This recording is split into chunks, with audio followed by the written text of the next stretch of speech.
Mayor Allen, it is 6:30 and we do have a quorum of council. You may commence when you're ready. Thank you.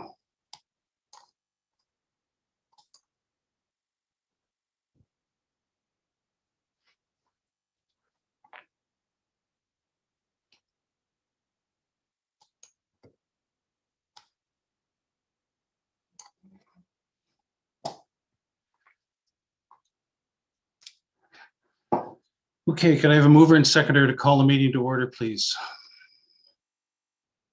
Councillor Maude Chapman and Councillor Moore, that the regular meeting of the Council of the Township of Springwater of April 7, 2021 come to order at 6:31 p.m. All those in favor?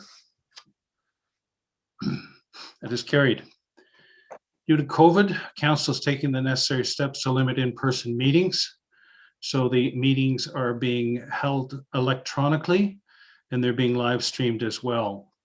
Residents have the options of watching the meeting live on the township's website, www.springwater.ca, or listening to the meeting live from a telephone by calling 647-558-0588 and using the meeting ID 864-8723-8976 and the pound sign at the end. This is available during the meeting, or for those who would like to see the live streaming or who are not able to watch the live streaming, you can watch the video on the township's YouTube channel accessible through the website. I want to start off by congratulations to Deputy Mayor Coghlan for successfully bringing endless happiness to a new family and all the work that you and your family went through to make this happen. Congratulations on behalf of council. Are there any disclosure of pecuniary interest?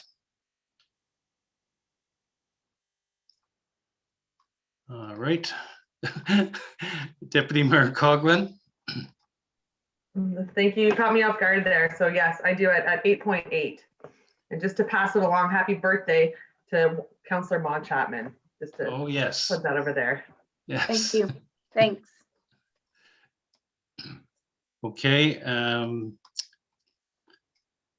We are starting with a deputation from David Spring and Colin Elliott regarding the clean fuel standard. So I welcome both of you gentlemen to proceed with your deputation. Thank you, Mayor Allen, councillors. The purpose of our deputation is to ask you to approve and endorse this letter that was written by me on behalf of the Ag Advisory Committee in the Township of Springwater to do with the proposed Clean Fuels Act and the harm and repercussions that this has the potential to bring to farmers in Ontario and Canada. We have serious concerns with this proposal. This proposal in its current form has a lot of very unworkable pieces to it. It has the ability and is going to cost the farmers a pile of money. It has several aspects of it for infrastructure that haven't been well thought out. They're going to have basically two separate classifications for grain that can be used for renewable fuels and grain that cannot be. So part of the proposal is they're making it so any land improvements that will be made to any farms from a certain date forward. So I believe now, and Colin can speak to this as well, that it is 2020 and forward. So for example, if you had a shelter belt that's no longer needed that you decided that you wanted to take out, this land would not qualify to grow corn to be used in renewable fuels. Now, making land improvements is imperative for a farmer, just like it would be any business, to be more efficient and to make these improvements to help feed a growing population. The Clean Fuels Act in its current form, I think, will we feel is going to have buyers seeking products elsewhere. Canada is the biggest ethanol buyer from the US as it is now. And with these restrictions, it's going to drive up the cost so much that they're just going to buy this stuff south of the border. Some of the proposed things in it are setbacks from water courses. So land that you have next to a water course or a woodlot, you won't be able to grow corn on that for renewable fuels. It'll have to be separated. And the infrastructure is not there for that. So if you took this to an elevator, like the one in Minising, and said this corn has to go here, that infrastructure just does not exist, and nor is it even remotely viable. These are just some things that we feel are a big problem, and you combine this with the carbon tax and the burden on the farmers in Canada and more locally in Ontario and Springwater Township is a lot already.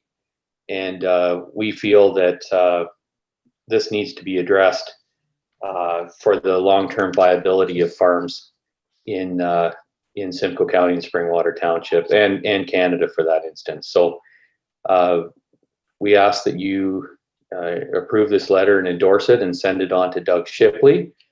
Colin probably has a few more things to add, and we'll take any questions. Colin? Thanks, Dave. Okay, one of the things that you might wonder why we want ethanol and biodiesel, they have a very low carbon content. So when you add them to gasoline or regular diesel, it lowers the carbon content, and they're hoping to lower our greenhouse emissions by 30% by in the next 10 years or so.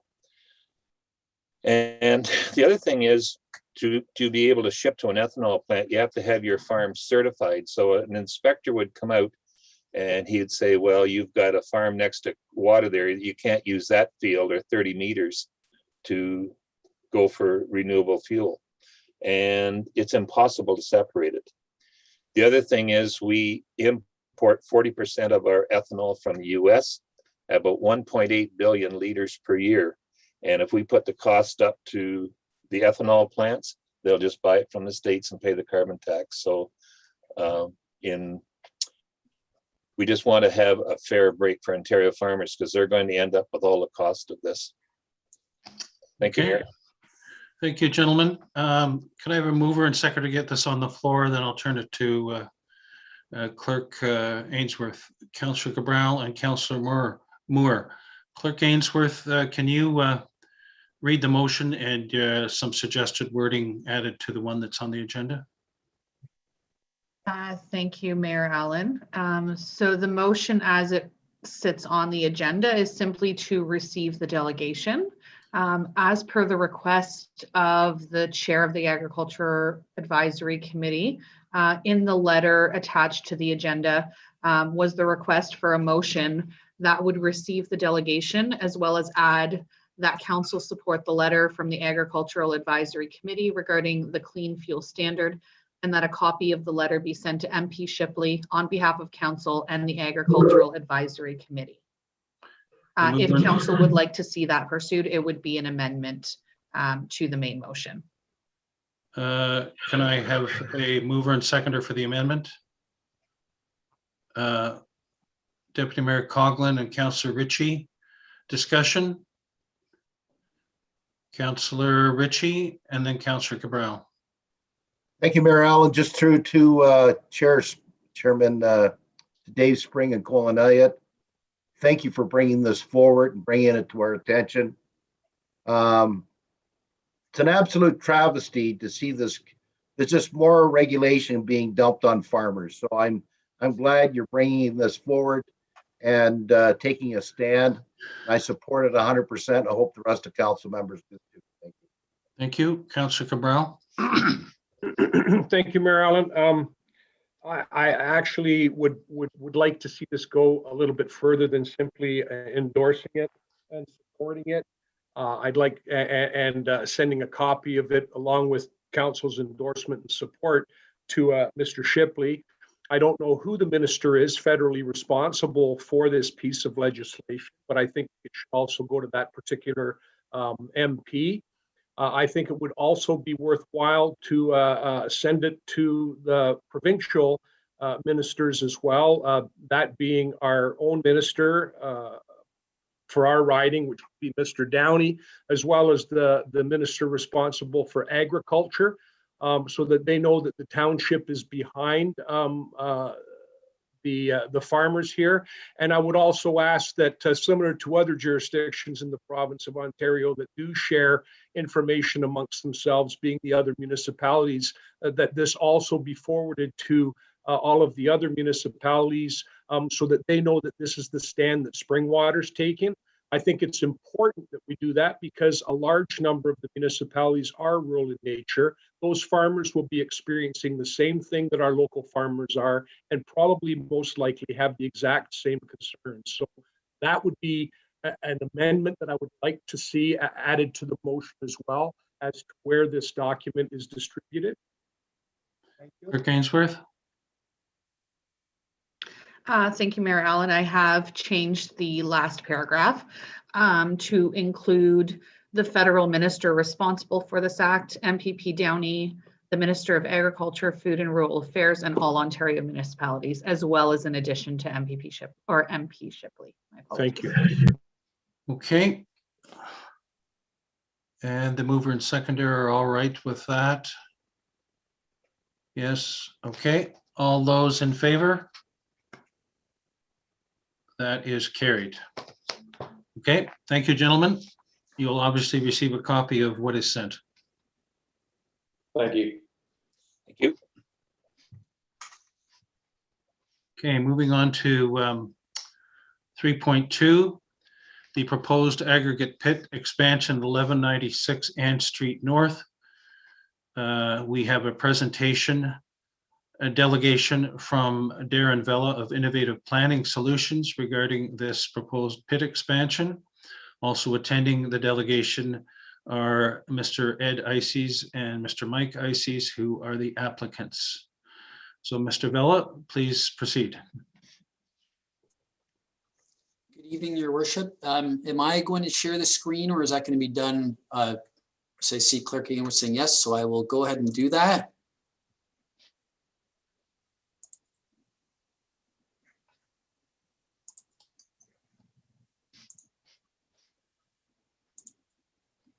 Okay, we're good to go. So nice to see everyone again. Hope everyone's keeping well.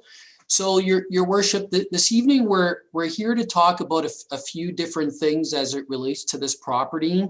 The initial application is definitely a pit expansion, a very minor pit expansion, but the end goal here, I just want to make it very clear to council, the end goal with this proposal is to bring forward the largest employment subdivision, I think, in Midhurst's history on full municipal services. So we really want to dovetail the discussion on both, because I think it's important to have that context. And then we're obviously looking to get some feedback from council. We've been dealing with the planning staff on this file for quite some time. So we're really interested in getting some feedback from council before we move forward with the next step in the process. So in terms of the properties that we're dealing with, I'm sure some members of council, if not all, are very familiar with this property. So there is a total of 2 parcels, and we've color coded them just for ease of reference. So the parcel in yellow is the existing pit operation. It's got frontage on both Snow Valley Road and Ann Street, about 690 meters. The total size of that property is just over 50 acres, so 50.5 acres. And this has been the legacy aggregate pit in the Midhurst area. This pit operation is reaching its extraction limit, so there really isn't much material left to remove from the area in yellow. So we're obviously looking to the township planning documents and the Midhurst secondary plan in terms of what we would like to do with this property next. The area in red has seen some aggregate extraction in the past, although this parcel currently does not have a license for extraction. So the area in red is really what the application would be subject to in terms of the expansion area. It's 21.7 acres in size, or 8.8 hectares. And it really is just the extension to the north of the existing pit area in yellow. The real purpose for the extraction is twofold. We obviously want to remove this valuable material before we get into paving and constructing buildings. All levels of planning policy speak to the need of removing this important aggregate material to service the economy, both locally and regionally, before we start paving and constructing. But then the other important consideration is the significant grade changes that are on this property. So in order for us to really effectively build an employment subdivision on both the yellow and the red area, we would need the grades to align. So right now, the grading elevation between the existing pit in the yellow and the area in the red is at least a 30-foot difference in height. And I'm sure council can appreciate that driving trucks and constructing industrial buildings in areas where there's that significant change in elevation causes a lot of issues with the overall usability of the site. So just a bit of a history for council, just so you know that, this is not a new idea. We've been working with your planning department on bringing forward a well thought out proposal for quite some time. Going back to May of 2019 when our initial discussions started. And we've been having dialogue with the Township Planning Department ever since. We've also spoken to the Nottawasaga Valley Conservation Authority, as well as the County of Simcoe and your engineering consultant, Ainley Group. So I'm sure everyone on council is aware of who IC's Excavating is. They are a long-standing company within Simcoe County since 1973. They do own multiple pits within Springwater, one at Pine Grove and County Road 90, and one in this location. This pit is referred to by the Ministry of Natural Resources as the McColgan Pit. It currently has a Class A Category 3 license, which only permits extraction of material above the water table. And the annual tonnage that is permitted to be extracted out of this pit is 400,000 tons per year. So this license was established in 1994. And Mike and Ed both believe that there's approximately 5 years of material left before we're looking at a full rehabilitation into the industrial plan.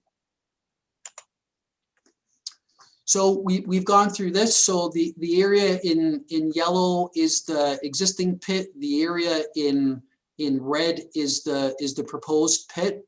So we would not be proposing to change the entrance locations, the haul route locations, the amount of tonnage, etc. So everything is going to remain the same. What we are effectively doing is moving the pit further away from both existing and future residential uses that are currently being serviced on the south side of Snow Valley Road. So from a policy perspective, these lands are identified as having a sand and gravel resource in accordance with the County of Simcoe official plan, Schedule 5.2.1. So the excerpt here just shows you that there is a sand and gravel resource deposit here that has been recognized and worthy of extracting prior to any form of other development taking place. In the Midhurst secondary plan, these lands are envisioned long-term for employment. We do think that is the best long-term use for the properties. The area that is green within the yellow square, that green area actually recognizes the existing pond that's located on the property. It's a man-made pond. There is no sort of ecological function to that pond in terms of that water draining out from that facility. But in case you're wondering what the green area is, that's what is intended to recognize. So our plan with moving the extraction area to the north is outlined here. So we envision 2 phases that could immediately allow some industrial development to begin to take place over top of the existing Makogan pit. So I'm referring to the slide on the left, the first image on the left. So phase 1 would envision a total of 37 new industrial lots. Those lots would be fully serviced by municipal water and municipal sewage. And what we would be proposing to do would be to construct new municipal roads that would connect in with both Snow Valley Road as well as Ann Street. And what this would allow, your worship and members of council, is some industrial development to take place as we continue with the aggregate operation to the north in the hatched area. In order to ensure that there's an appropriate buffer between the sand and gravel being removed in the expansion area and the proposed industrial lots, is the area in the thick gray color would remain as a buffer zone. And that area currently would provide for a setback of just under 100 meters from the rear industrial lots on proposed Street B and Street A to the new aggregate pit licensed area. So that would allow for a first phase of employment development to commence sooner than later, with the pit moving to the north. And then if we look at the next slide, this slide shows the ultimate build out for employment uses, which would be the full use of both parcels and a total of 76 industrial lots within the employment designation in the Midhurst secondary plan. So we wanted to show this as a full comprehensive plan, thinking through the life of the property and how these uses could be intertwined to ensure that we're meeting the township's goals and objectives.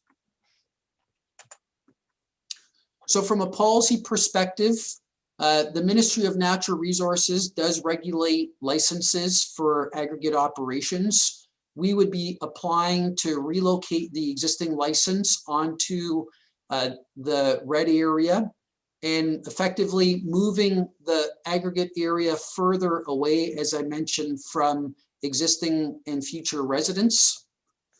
Both the provincial and county planning policy have very, very strict regulations to ensure the protection of aggregate resources so that they can be used for their intended use.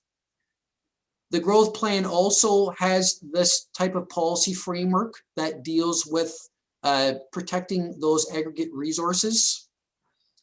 The rehabilitation plans we've identified as a future employment subdivision, which we're hoping the township is excited about bringing potential locations for people to work that live within Springwater and the new emerging Midhurst area. The extraction area obviously has to have due consideration for environmental impacts, land use compatibilities, and NVCA Conservation Authority regulations.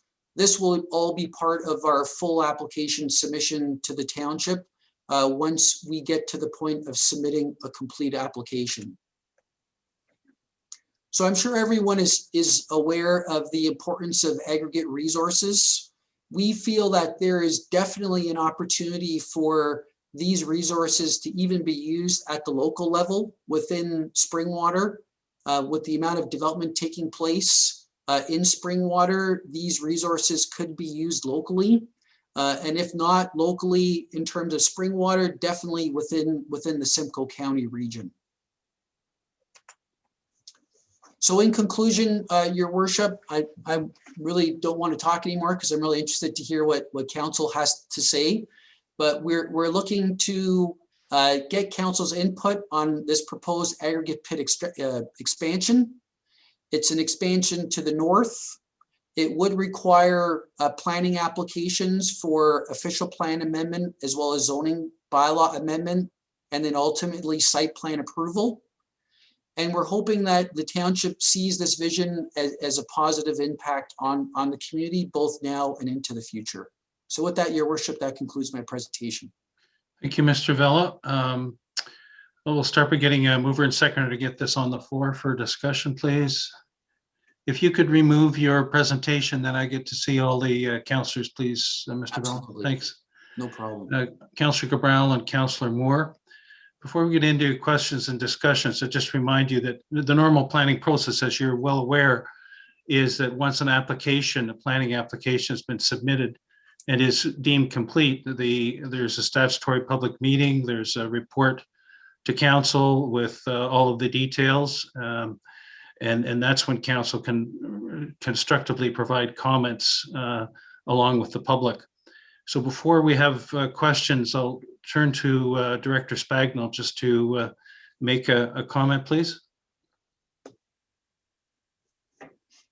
Thank you, Mayor Allen. Yes, you're correct in your outline of the process. Just to provide a little bit of background is the planning staff for the municipality have been in discussions with Mr. Vella and his team regarding the proposals. There has been a pre-consultation letter that's been issued, which outlines the required reports needed to facilitate complete applications. And really, this is an opportunity for Mr. Vella and his team just to go over their application or their proposal with council to obtain comments as council sees fit. However, keeping in mind, to your point, Mayor Allen, that there is a public process and required applications that are needed to provide the full gamut of information for consideration as we move through Planning Act applications. Thank you. Questions, councillors? Councillor Cabral? Oh, thank you, Mayor Allen. Through you to Mr. Vella. You've taken the slides down, but I don't think it's that important. You mentioned that the difference in height between the current property where the aggregate's being removed from and the portion that you're looking to extract from down the road as being up to, I believe you said 30 feet or more. And my question would be based on what you said. I'm just wondering at the far limits, northern limits of that new extraction area, does that climb up to 30 feet, then back down, or is it still climbing up? And I'm just wondering if that's the case, and the elevation is still at 30 feet when you get to that line, how would that be mitigated?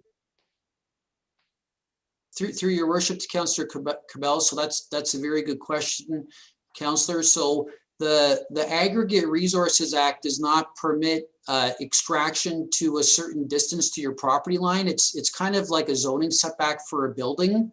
So ultimately, we would have to maintain the existing elevation of the property at our property limits with the land to the north to ensure that we're not negatively impacting that property with extracting too close to the lot line. Okay, thank you. You don't happen to know what that setback would be, do you? I want to say it's at least 10 meters, but it may even be 30. Okay, thank you. I don't know off the top of my head, but I know it's a fairly extensive setback. Thanks. Couple of questions, Mr. Vella. The map that you showed, the rendition, have pretty small lots. They look more like residential lots than industrial lots. If we compare it to Bertram Industrial Park, it's much more space afforded for each potential commercial business coming in there. Maybe you could comment on that. And as well, the environmentally protected pond or body of water that you referred to seemed to disappear with commercial units on it, how would that be managed and handled when it's an environmentally protected area? Thank you for your questions, Mayor Allen. So in terms of the lot sizes were based on what the zoning bylaw allows for industrial lots. Now, those lots, obviously, if there is a larger user, could occupy 4, 5, or 6 lots of those combined into one. So really difficult to say at this stage what the users would be or what the demand would be, but we would obviously want to have flexibility in those lot sizes to make sure we could accommodate a full range of different businesses to locate on the property. So there's definitely room for changes based on market demand. We just designed the plan based on the requirements in your zoning bylaw. And then in terms of the pond, so the way the pond is currently designated right now, that environmental designation does permit the removal of that feature through the completion of an environmental impact study. So it doesn't carry a designation that requires that pond to be protected in perpetuity, but that pond obviously would be subject to the review and approval from both the township as well as NVCA in terms of determining whether or not it stays or goes. So that is definitely part of the application process that we'll have to deal with. What other studies would form part of the application, Director Spagnell?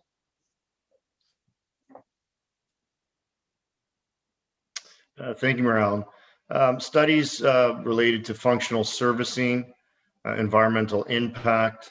There would definitely have to be some studies looking at mitigation measures. So for example, traffic impact, noise studies, any dust or odor studies, those types of things to take a look at any potential offsite impacts of the pit expansion. There are quite a few studies that would be required in order to represent a complete application in this case, as is the case with pit operation applications and things of this magnitude. And this would require, no doubt, certainly fixing up Ann Street right through to Horseshoe Valley, would it? Mayor Allen, that type of a consideration would have to form part of a traffic impact study to take a look at what types of road improvements may be needed for that particular development. So ultimately, that would have to be explored through the studies that would be submitted as part of any future application. Okay, thank you. Other questions, comments, council? Councillor Cabral? Thank you, Mayor Allen. Just on that thought that you just brought up, would that traffic, and through you to Director Spagnell, would that traffic study also entail looking at the completion of Ann Street North from Carson Road to Snow Valley as well? I mean, that in the future, in my opinion, would be a main thoroughfare that would funnel considerable amount of traffic and obviously would relieve some traffic from Highway 26 as well through the Snow Valley Bayfield Street corridor there. So I'm just wondering, would that be taken into consideration at the same time too? Director Spagnell? Thank you, Mayor Allen, through you to Councillor Cabral. Those types of considerations, I would refer to the engineers to determine the extent of how traffic flow would be dealt with and volume of traffic, along with those types of considerations. So I'd have to refer that over to Ainley Group to provide reference on the scale and scope of the considerations that would have to go into each one of these studies. Okay. All right. Thank you, Mr. Vella. Mayor, I'm sorry to interrupt. I just wanted to just make a quick comment to council. So we're really here because the list of studies that are required for this type of application is extensive. So really just wanted to gauge some feedback from council on that. And also what we're intending on doing to get some feedback from the public. I know there's some members of council here that lived through the last aggregate application in the township is, and I mentioned this to Mr. Spagnell already, is to host a neighborhood meeting actually in advance of actually submitting the formal application. So we could really get some feedback from the local residents on this proposal, and that will help us decide if we're actually going to make the formal application or not. So it is a big undertaking. So it is a little bit unusual why we're here, but I just wanted to make it clear that that's what our intentions are. Okay, I'll go to Mr. Director Spagnell, and then I see Councillor Cabral's card up. Thank you, Mayor Allen. Yeah, and staff have been made aware that Mr. Vella and his clients were looking at having almost some sort of a community outreach ahead of applying for the proposal. Staff only asked that we be informed of any notice that goes out with respect to that, and possibly be able just to sit in to listen in on the conversation that ensues based on that public outreach. Councillor Cabral? Thank you, Mayor Allen. I think Director Spagnell kind of answered my question. I was just wondering who was actually going to be doing the public meeting. I would suspect at this stage of the game that would be something that would be done by private enterprise. So he's clarified it for me, and that's great. Thank you. Thank you, Councillor Ritchie, and then Councillor Moore. Thank you, Mayor Allen. Just, I look forward to the studies coming forward, but with the way it stands now, I support this 100%. There's a lack of aggregate in our municipality, and we're looking down the scope of a lot of development, and this is close by. It's an existing pit. It's a matter of just expanding it. And again, just to let them know, I support this fully, given the amount of studies and work that has to be done. I'm sure they'll meet all of that. So I support this. Thank you. Thank you, Councillor Moore. Oh, thank you, Mayor Allen. I just wanted to say that this is in my ward too. Of course, everything is, it seems. And but I know that we're lacking in industrial property. So I'm excited to see this. We need industrial land and providers in the area. We need some local employment opportunities. So I'm 100% behind it. Okay, thank you. All right, then. I will read the motion. It's that the delegation from Mr. Darren Vella with Innovative Planning Solutions regarding the proposed aggregate pit expansion at 1196 Ann Street North be received. All those in favor? That is carried. Thank you again, gentlemen, for coming and talking to us this evening. Thank you for your time, Your Worship. Thanks. Take care. Okay, moving forward to item 4, question period. Members of the public are invited to ask questions of council or make comments regarding an item on the agenda. In an effort to accommodate the question period, there is a process to be followed presently. Those wishing to submit questions can submit questions in writing to the clerk, the details of which are on the agenda this evening. You can submit a request to make an oral submission electronically at these meetings. Both of these have to be received by the date of the meeting by 12 p.m. on the day of the meeting. And there's a maximum of 5 submissions that will be accepted in order that they are received. Clerk Ainsworth, have we had submissions received for this evening? Thank you, Mayor Allen. So several comments were submitted in support of item 7.3 being off-road motorcycles and extreme terrain vehicles. As question period only allows for 5 submissions, the comments received have been combined into a general comment. There were a total of 37 submissions received regarding item 7.3. And they were stating that as responsible riders having valid driver's licenses and insurance, they are requesting that off-road motorcycles and extreme terrain vehicles, which conform to the requirements in the Highway Traffic Act, be permitted on township roads.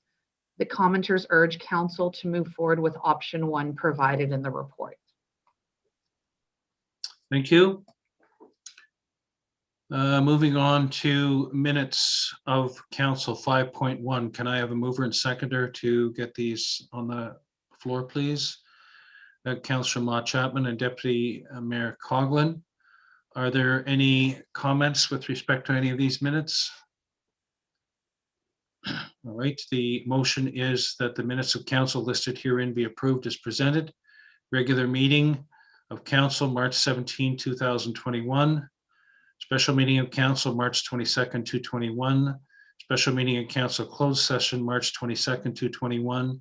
And the special meeting of council on March 22nd, 2021. All those in favor? That is carried. Next is 5.3 minutes of boards and committees. Mover and seconder to get these discussed. Councillor Cabral, Councillor Moore. Any questions or comments with respect to these 1 through 6?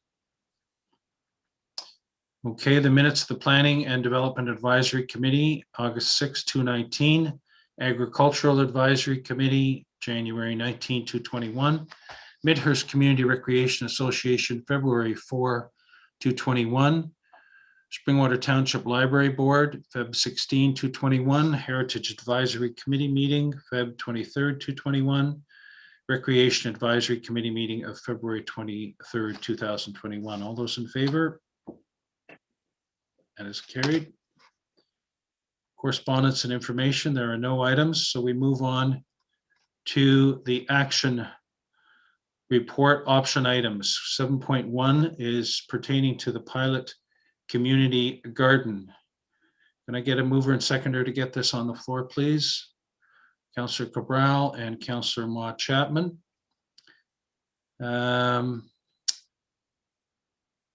Okay. Before we start discussion on this, Recreation Special Events Coordinator Brianna Dean did quite an extensive report. Very well done. Do you have any comments to add to your report before we open this up for discussion?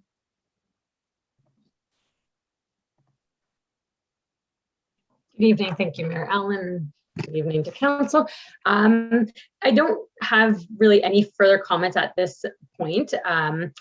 I would just like to state that currently the Simcoe Muskoka District Health Unit has not updated the COVID-19 protocols for community gardens. So I have looked around at a few other municipalities and chatted to other municipalities. Community gardens are able to open under the regulations. And I have not seen any other update provided due to today's announcement saying that they would not be allowed to open, but there will be different guidelines and restrictions in place for them. And if they are similar to restrictions that were in place last year, those could include monitoring, contact tracing, and active screening at the gardens. So again, I don't have a firm answer on that, but that is just some information that was provided last year in the guidance document. And I did ask the health unit on a call with them today, and they are working on updating that document, but they do not have it ready yet. Okay, thank you. Open it up for discussion. Councillor Cabral. Thank you, Mayor Allen. Just a few comments. I'm happy to see it back up here again. I was hoping that we could see something that's moved forward last year. I have had some residents contact me with respect to it, some that had filled out the survey and had offered to provide their services, sit on a committee, that kind of thing too. So I believe that the interest is there, and the survey did go out. With respect to the report itself, it identifies 2 spots in Elmvale, one being Bishop's Park, the other one being Robinson's. I just want to clarify with respect to the report that there is a sidewalk that runs all the way from Robinson's Park into Elmvale. When they redid the road at that location, they also put in a sidewalk out to the entrance to Robinson's Park. Of course, Elmvale Village, the new subdivision there, still there's no sidewalk from there per se to Robinson's Park. However, I don't think that should make any change because there's no sidewalk from where they are to Bishop's Park either. So I'm kind of happy with both locations. I think I'd lean a little bit more towards Robinson's because it's not used as much as Bishop's Park. It tends to be just playground equipment and some grass there. So that's where I'd be kind of leaning. I think in the draft policy, one thing that should be included there, I know it says illegal plants, but I would make recommendation that it actually specify no cannabis growing if council does in fact move forward with it. Cannabis is legal, people can grow it, but we don't want them growing it at our community garden. So I'd like to see that as part of the draft policy. I know last year the price tag was significantly higher. I can certainly understand that there may be some costs. I think that I'm still prepared to support it. I'd like to see it move forward as a pilot project. I think that the initial costs to get it up and running might be warranted this year, but I would certainly like to see them be reduced on a go forward basis. I would like to see something along the lines of the Midhurst Recreational Advisory Committee. They kind of do things, set things, work around and kind of get things done. I'd like to see the folks that participate in this form a committee and do the bulk of the legwork to get it running and get it moving along so that they can take some ownership for it and reduce actually the amount of staff involvement as it progresses. So I am supportive of it, but I would certainly like to see down the road maybe the costs actually come down and basically provide an area for them to grow their fresh produce and benefit from that and get out into the fresh air. Obviously, COVID-19 is going to present some difficulties at the present time, but there isn't another community garden that isn't under the same kind of shadow from COVID-19. So I really don't see that as a reason for us not to move forward with it. We can certainly continue to take the steps and try and get this community garden going for our residents that want to plant there. So that's just my comments. Thank you. Councillor Hanna and then Councillor Mott Chapman. Thank you, Mayor. Councillor Cabral pretty well touched on everything I was concerned about. The email we got through the clerk from Kate Harries suggesting the width, I thought that was very informative, being 3 feet wide versus 4 feet wide for the reasons that were set out. So I thought that was a good idea. I also like the idea of a coordinating committee made up of the residents that are going to use the gardens themselves to look after and coordinate it. I think that's some ownership they should take. And being a pilot project, I thought $5,650 to commence a pilot project was a lot. And if there's some way to reduce those costs, that would be great. When it comes to which one of those two locations, I have no preference, but I would support it. Councillor Mott Chapman. Thank you, Mayor Allen, and just on behalf of the Recreation Advisory Committee and the Cultural, we have talked about this extensively. So I'm also support of moving forward with it. As per the Cultural, they recommended Robertson Park because it's on the trail, the transit trail, and I think it would have a lot more access to it. Plus, I think it's more out in the open. I think there'll be less vandalism there. And also agree with Councillor Cabral about adding the cannabis to that list. Just make sure that it's not planted there. And I also agree that it should have its own group to maintain it. I don't think the staff should have to maintain a community garden, maybe at the first, but other than that, I can't see why someone couldn't form a little committee. It's a great project. And I think going forward, if this does go, then there'll be more interest maybe in the south or the south part, like Stowe Manor, somewhere like that. So I am totally supportive of this. Thank you. Councillor Moore. Thank you, Mayor Allen. And I'm supportive of this project too, moving forward. I guess my only question is, The first location is within walking distance of a lot of seniors that live in the apartment building that don't have access to a backyard. Whereas the other location near the new subdivision, people who live there have a backyard and have access to property to grow things on. So I'm leaning towards the first location just because it is within walking distance, unless somebody has another reason. Maybe Councillor Cabral can enlighten me. Okay, Councillor Cabral.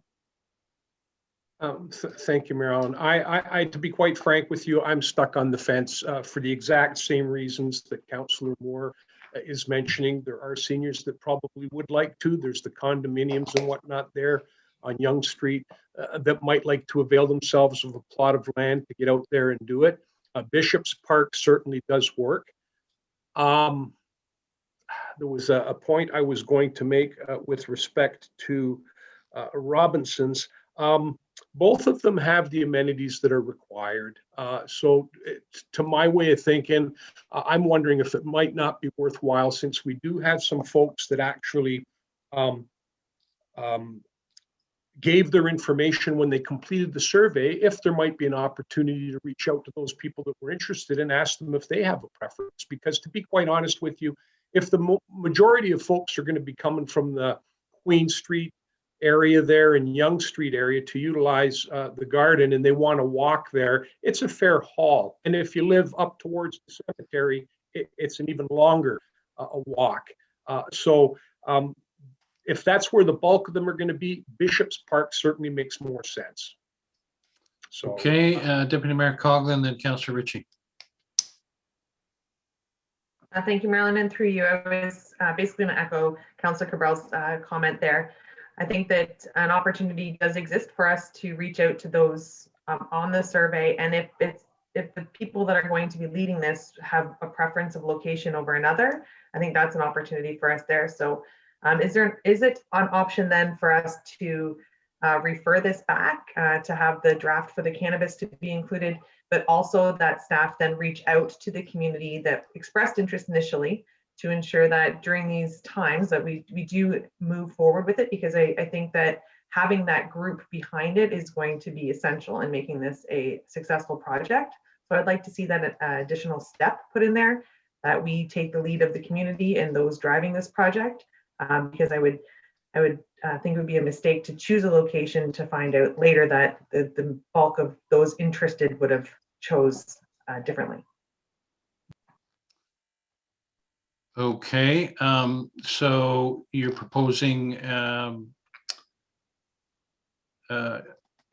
we haven't picked an option yet in the motion. So are you proposing picking one and an amendment to Deputy Mayor Coughlin?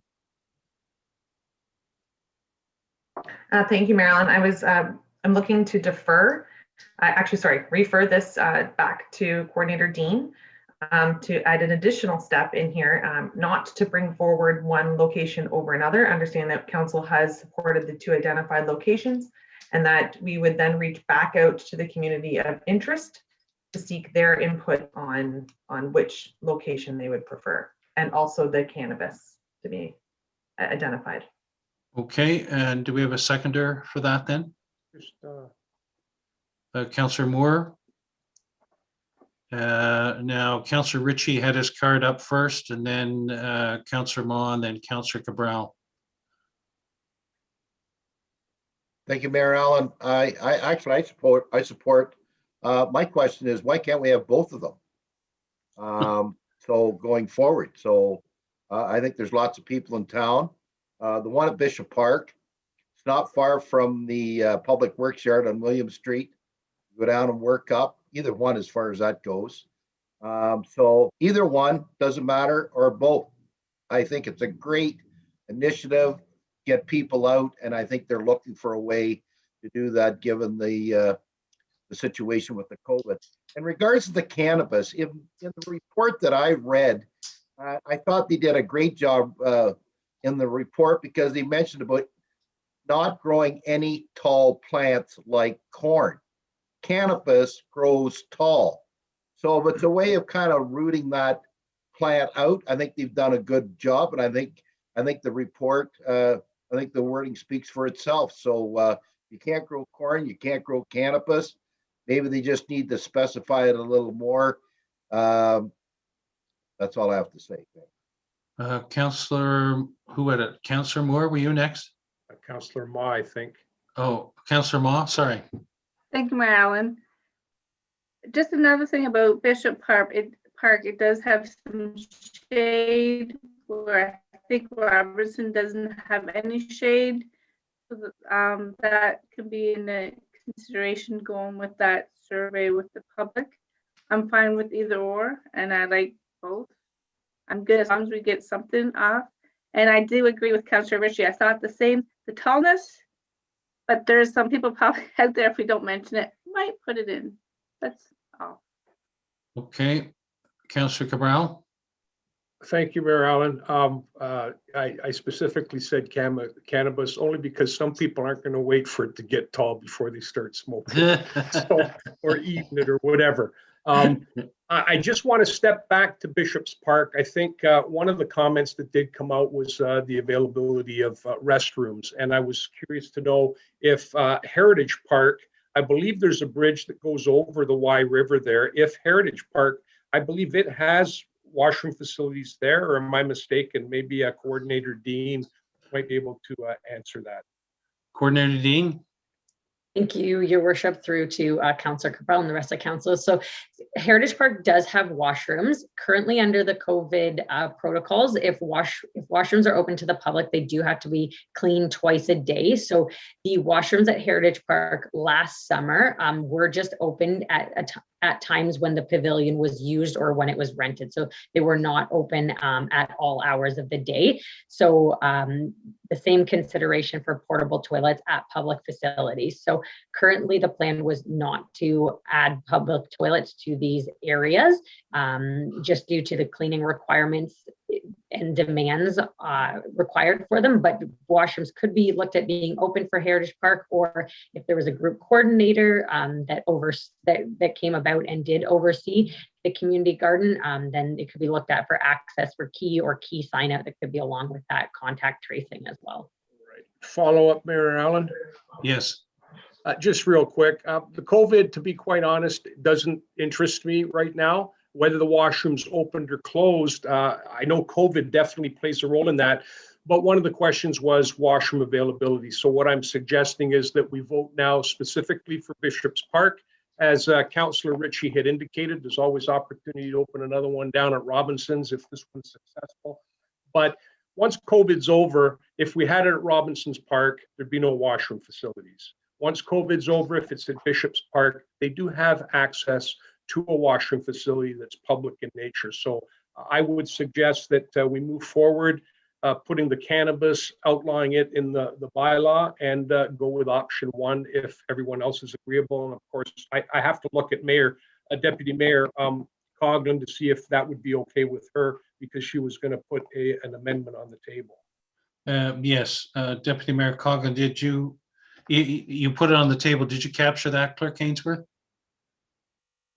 Yes, thank you, Mayor Allen. There is a mover and a seconder for a deferral to include the exclusion of cannabis in the policy, as well as for staff to contact residents who had responded to the survey to seek their input on the location of the community garden, and that staff report back to council once the information is obtained. So that is officially on the table right now. Coordinator Dean. Yep, thank you, Mayor, through to council. So I just want to confirm the survey was done through SurveyMonkey, so we don't receive specific contact information for everyone that did fill out the survey, but my thought, if agreeable by council, would be information would go out through social media and other means, and through our community recreation associations to seek input from those that would be interested in renting a plot this year into what location they would like, and also at that point to seek interest from residents or interested persons to take part in the community garden, whether it be a community garden coordinator or being part of the group that would help garden and maintain that location. Okay, Councillor Moore. Thank you, Mayor Allen. So I just want to advise too that there is a sense of expediency here. We only have a certain planting season in the spring, and we still have to build boxes and get everything up and running, and communicate to develop a committee. And there's a lot of work that still needs to be done.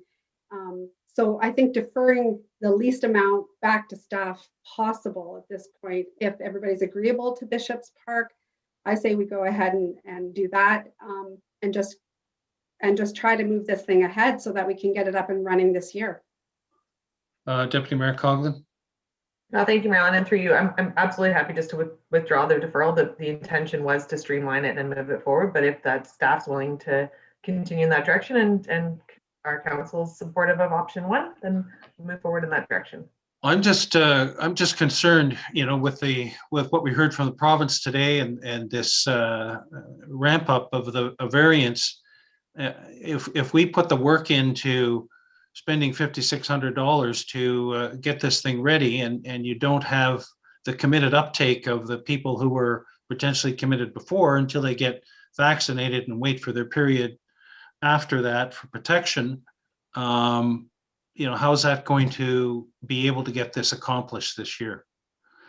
Councillor Ritchie first, and then Councillor Cabral. First off, I think you're raising a good point, Mayor Allen. This COVID thing is a moving target, and it has everybody besides themselves.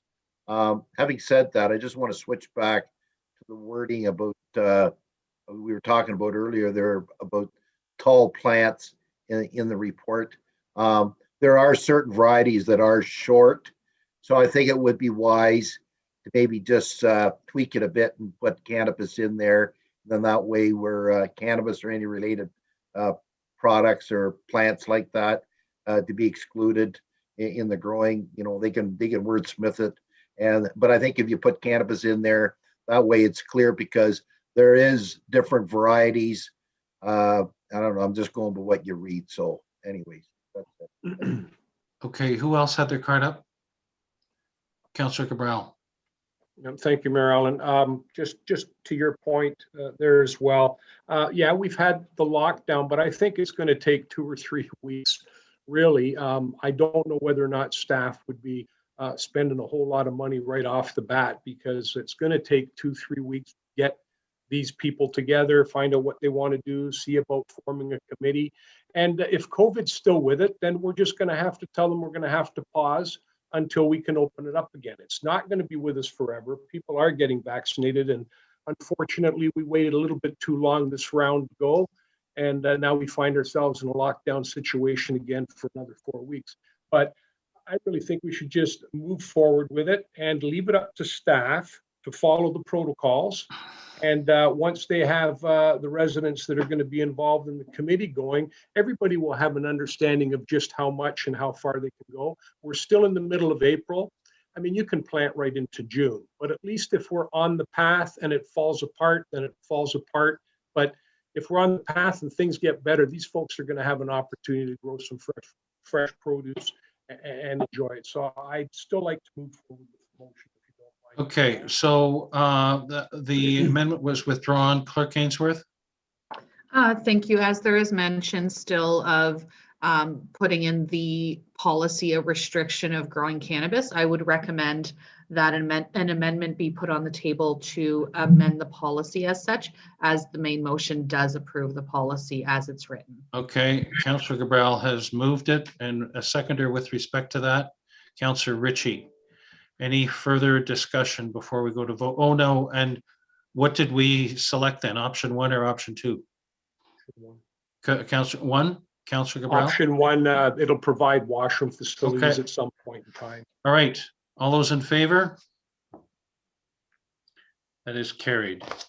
I need a minute. My computer got out of power quicker than I thought, so I need to get my cord. So I'll be back in a minute. Take 5? Yeah, take 5. Okay.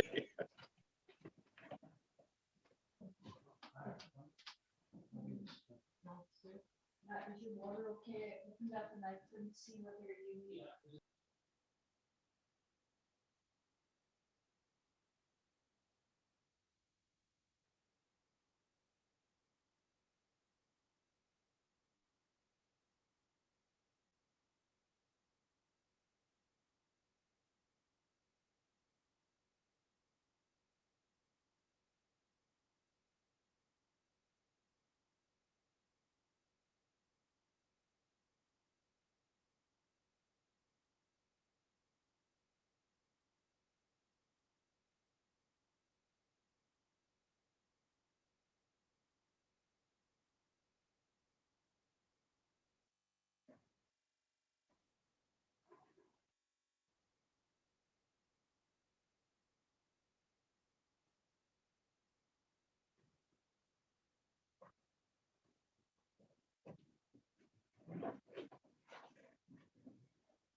You're on mute, Mayor Allen.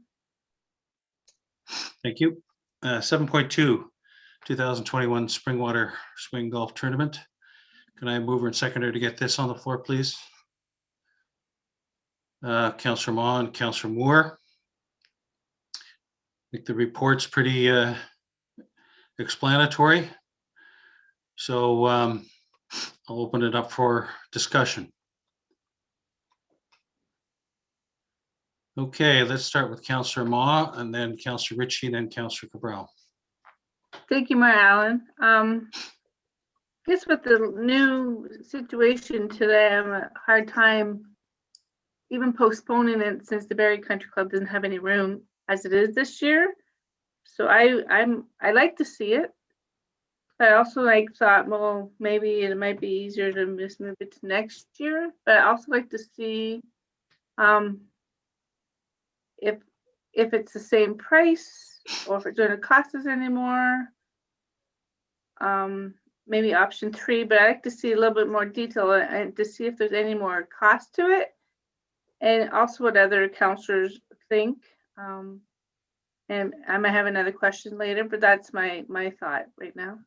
Okay, Coordinator Dean, did you, with respect to option 3, you weren't able to get indication from the course as to them acknowledging the deposit that we have with them into 222, is that correct? Thank you, Mayor Allen. That is correct. They do have to take it to their board. So they did need direction from the township on if we did want to take it to their board to roll the deposit or to see if it was possible to roll the deposit over until 2022. There is the possibility that their board could increase tournament pricing for future years. As it stands this year, the tournament pricing that was indicated for this year is based on their regular tournament pricing. There was no change to the pricing based on any changes that might be made to the format of an event for a 2021 event. Okay, Councillor Ritchie, were you next? Yes, thank you, Mayor Allen. I'm not in favor of moving forward with this this year. Due to what we're being faced with here with this COVID thing here, it's such a moving target. If a matter of losing $3,000 it's not as hard to take as losing 19,000 or more money. So if it meant rolling it into next year and paying a little extra, I support that, but I will not support doing it this year. 2022 is my preferred preference. Thank you. Okay, Councillor Cabral and Deputy Mayor Coughlin. Thank you, Mayor Allen. The biggest consideration for me when I was reading this was whether or not we would be able to defer the payment into the deposit into 2022. And Coordinator Dean has answered that. It's still an unknown. The other problem, though, is that prior to our next meeting, I think we have to pony up the rest of the money if we want to move forward this year. So we're kind of caught in a catch-22. I'd love to see it go forward, but to be quite honest with you, the proposal that's in there, if COVID is still with us, is not very appealing, I don't think, to any golfers that would want to participate if we did go to the Barrie Golf and Country Club. Now, having said that, maybe as time progresses, there might be an opportunity to host it somewhere else. So I'm not in support of number 3 to go forward with it. And as Councillor Ritchie has said, if we lose the deposit, so be it.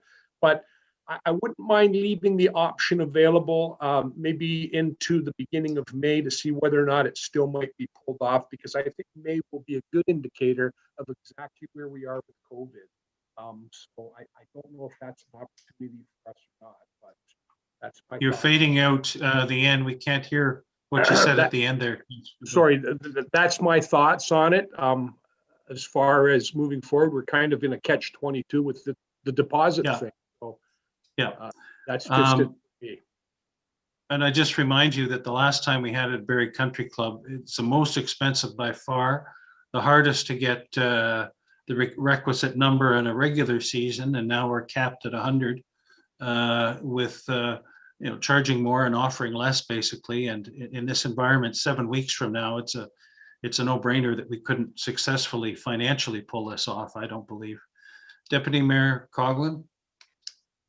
Thank you, Marilyn, and through you, I again echoing comments that have been made, but also as part of the golf committee in previous years, it's not just something that happens overnight or that gets whipped up in even a month. So I think that if council is deciding to defer this, it should be until the next year, because there's a lot that goes into a successful golf tournament, and Yeah. I feel that I would like to see option 3 move forward as well.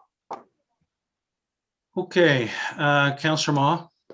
Thank you, Mayor Allen. And to state that even though we're capped at 100, and then with 100, that maybe breaks us even. I'm just afraid too, with people's situation, they might not want to join because of COVID or play, so we might be under 100.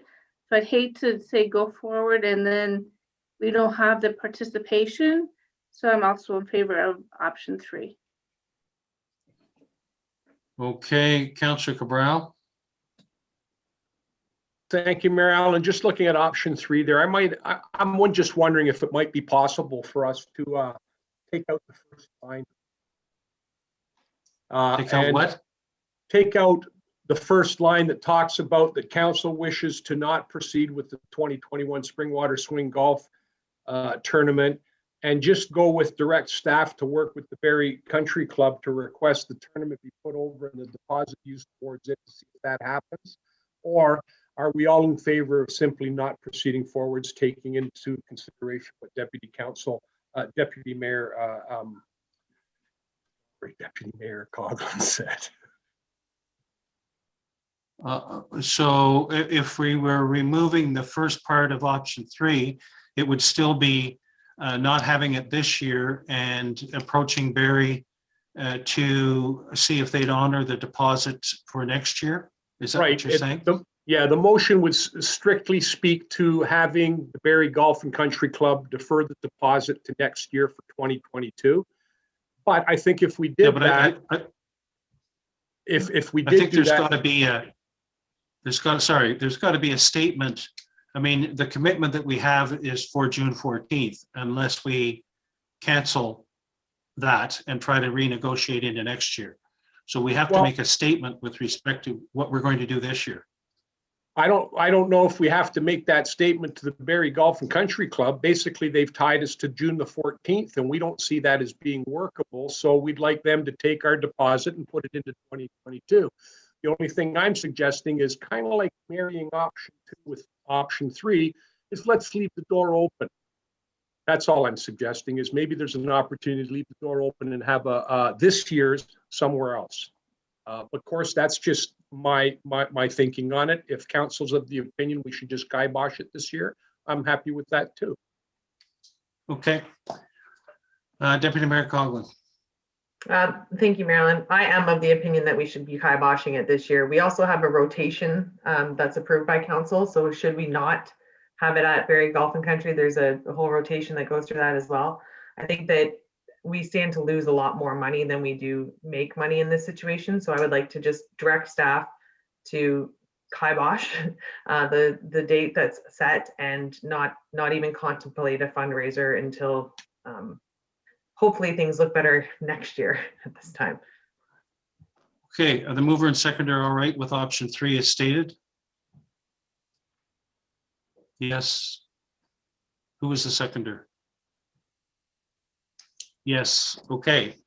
So that council, the report from the Recreation and Special Events Coordinator regarding 2021 Springwater Swing Golf Tournament dated April 7, 2021 be received, and that council wishes not to proceed with the 2021 Springwater Swing Golf Tournament and direct staff to work with the Barrie Country Club to request the tournament and the deposit be deferred to 2022 due to the COVID-19 public health restrictions currently in place for events and gatherings. All those in favor?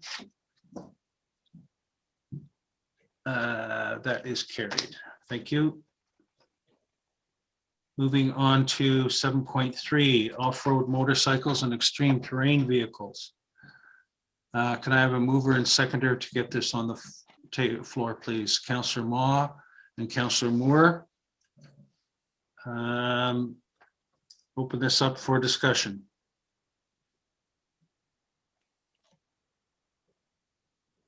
Councillor Cabral? Thank you, Mayor Allen. I'll be quick. I'm in support of doing it. The provincial government's seen fit to do it. I think it's more equitable for the recreational users across the board, just as I kind of felt that snowmobilers had an advantage over the off-road vehicles that we passed the bylaw for. The only thing that I would recommend or I would suggest is instead of us not doing anything, which basically means that we're allowing it, or for us to actually say that it's okay, I would prefer to see our current bylaw amended to include these vehicles in the bylaw. That way the multi-track vehicles that are similar in size and stature to large four-wheeled ORVs and side-by-sides would then have the same restrictions on road use, Yeah. but an exemption for the two-wheeled vehicles on those roads. Yeah, a That's my good thought. suggestion. That's something actually that was being discussed today. So I'll turn to Clerk Ainsworth to make comment, and then I see Councillor Hannah's card up. Thank you, Mayor Allen. So as you mentioned, this was a discussion that happened earlier, and staff were going to recommend that an additional line be added to option 1 should council have chosen that. That would read, and that a bylaw be brought forward to the April 21st regular meeting to amend bylaw 2020-013, being a bylaw to permit off-road vehicles on municipal roadways. And simply, it would just be an addition of 2 definitions to define off-road motorcycle as well as XTVs, and they would have the same restrictions as the ATVs. Thank you. Councillor Hannah? Thank you. I can go either way on this, but I should point out, even though we don't have a bylaw right now, there are riders riding on the municipal streets in Midhurst. I see them myself and I do get complaints about them. By legalizing this, maybe we'll have better control over it. So by not allowing it legally right now, it's still happening. So my suggestion is, as I say, legalizing it, maybe we'll have some control over it. You said about ATVs. Councillor Ma? Thank you, Mayor Allen. I also support this. With all the submissions we received, plus I would imagine that lots of us received our own individual emails on opting in. So I echo both Councillor Cabral and Councillor Hannah to support this and amend the option 1 with what Clerk Ainsworth said. So I am totally support 100%. Thanks. Thank you. Councillor Ritchie? Thank you, Mayor Allen. Now that maybe this is a question, maybe Councillor Cabral or Councillor Hannah can answer is, now that the province has moved forward and opened this up, if we pass this, does this now mean that the OPP can stop these people and if they're acting up or whatever? And can the OPP now lay charges now that if we pass this? That's my question. I'm going to direct that to Municipal Bylaw Officer Brittany Kellington, please.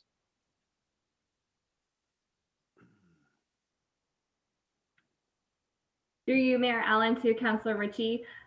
Yes, OPP would be able to enforce the provincial legislation. So the Ontario Regs 31603 and the Highway Traffic Act. So they would be able to enforce all the regulations that those off-road vehicles would have to obey by to ride on the roads. Follow on. Yes, thank you, Mayor Allen. My kids have had ATVs, they've had dirt bikes. I went through the whole gamut, and yet on the other hand, when we did open it up, the bylaw officer can speak. We were inundated with a lot of complaints from people. So we're damned if we do, and we're damned if we don't. At least if we go forward, the OPP can now nail these guys as well as our own staff. So And I support what Councillor Cabral is doing as well too. That's Councillor Cabral? You're muted, Councillor Cabral. Thank you, Mayor Allen. Through you to our bylaw officer, Kellington. I just want to clarify, I know in my own mind what the answer likely is, but OPP would also be in a position to enforce its own bylaw too. You're fading out, Councillor Cabral. We can't hear you. I said OPP would also be in a position to enforce our municipal bylaw as well. Is that correct, bylaw officer Kellington? Through you, Mayor Allen, to Councillor Cabral. I think this is something that CAO Schmidt might be able to speak to, but I don't think right now we have a contract with OPP to be enforcing our municipal bylaws. So they would have to stay, they would just be enforcing the provincial legislation at this time. But CAO Schmidt, you might be able to speak to that for Councillor Cabral. CAO? Thank you, Mr. Mayor. Through you to Councillor Cabral. That's correct. So essentially, we do not have a contract with the OPP. However, in later tonight, we'll be discussing detachment boards and also changes to the Community Policing Act, which essentially is going to push all municipalities into contracts in the near future. So right now, no, they don't have to enforce the municipal bylaw, although we try to partner with them to do so. But there are some instances where they do not enforce the bylaw per se. But on a go-forward basis, once we get the contract in place, we'll be in a position for them to do so. Okay, thank you. Okay, Clerk Ainsworth, will you read the motion then with the adjustment to option 1? Yes, Mayor Allen, that the report from the Senior Municipal Law Enforcement Officer regarding off-road motorcycles and extreme terrain vehicles dated April 7th, 2021 be received, and that Council opt in to permit the operation of off-road motorcycles and extreme terrain vehicles on municipal roadways, and that a bylaw be brought forward to the April 21st regular meeting to amend bylaw 2020-013, being a bylaw to permit off-road vehicles on municipal roadways. Okay, all those in favor?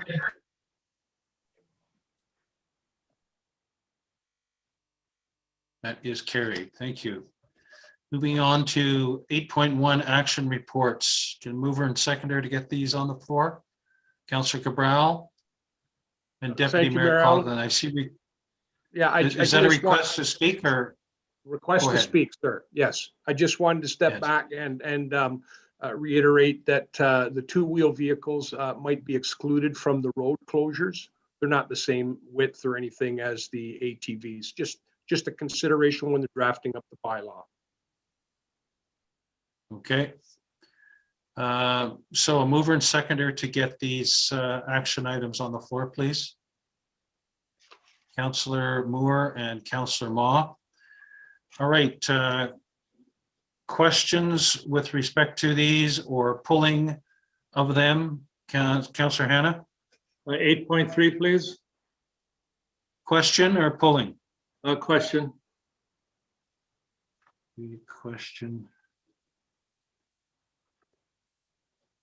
Councillor Cabral?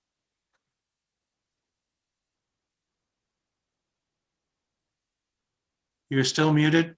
Yeah, 8.4 and a question on 8.6. 8.4 question? No, 8.4 poll. Poll. And a question on 8 points. 8.6 question. G, C. Councillor Ritchie? 8.9, Mayor Allen. Question or poll? Actually, it's more of a question, I guess. Like I read this over and I think, you know, it's like music. Okay, so if it's a question, we'll get to it. All right, it's a question then.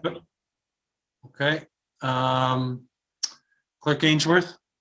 Thank you. And as Deputy Mayor Coghlan declared interest on 8.8, that item would also be pulled. Yes. Okay, in order of number, 8.3, question by Councillor Hannah. Thank you, Mayor. My question is relating to the community hub at the Hasty Track, the $77,990. The way I read the report, it's informative, but I got the impression that the money's coming out of the tax budget. I was wondering why it wasn't coming out of the $450,000 that was donated by a developer for that, what I thought was exactly what the report's about. CAO Schmidt. Thank you, Mr. Mayor. So the financial information that was put in the report, Councillor Hannah, was referring to the actual capital budget that we've already had council approve. To your point on the additional funds that were received through the negotiation with the developer, that's kind of, in my mind right now, more geared towards what I've stated in the report for phase 2, which is more of the overall design and scoping and visioning of the remaining portion of that property. So, we are looking at issuing that RFP in this year, and depending on the status of that and what that comes in at, if there's additional funds available, they could be a portion to this work. But the capital budget does already include or consider this type of work within the project. Follow on. Thank you. I'll leave it to your discretion, CAO Schmidt, because I know you always know what you're doing when it comes to the money, but that was just a question I had. The other question I bring up all the time is the site plan. When you look at it, I know the response probably is going to be, well, that was just an original draft when we were purchasing it from M&R, but it shows the arena, if you like, the recreational hub near the Bayfield Street. And I always bring this up because I'm always concerned that that's a prime area in this property that we could in the future have potential commercial income on. So I just want to make sure when the engineer looks at it, that at least you have my view on it. It should not have the recreational facility near Bayfield Street. It should be back further away from the what I call the commercial strip. Okay, thank you for those comments. Mr. Mayor, if I can just comment on that. Yes, go ahead. Thank you, Mr. Mayor. Through you to Councillor Hannah. So Councillor Hannah, yeah, just to confirm, the only thing that's, I guess, what I would say somewhat set in stone, if you will, is the location of the fire station and the potential EMS post. Those two facilities, if you will, as described on the site plan or the conceptual site plan, are kind of the areas that we definitely want those facilities in. As for the rest of the property, to your point, we have not determined the location of any other facilities on that property. That was just more for, as you mentioned, illustration purposes as to what could potentially be on the property. But that's part of phase 2, and we'll be coming back to council and to the community to see what other amenities they'd like to see on that property, and definitely council will have the final approval as to Thank you. what that looks like and where it is. So, Thank you.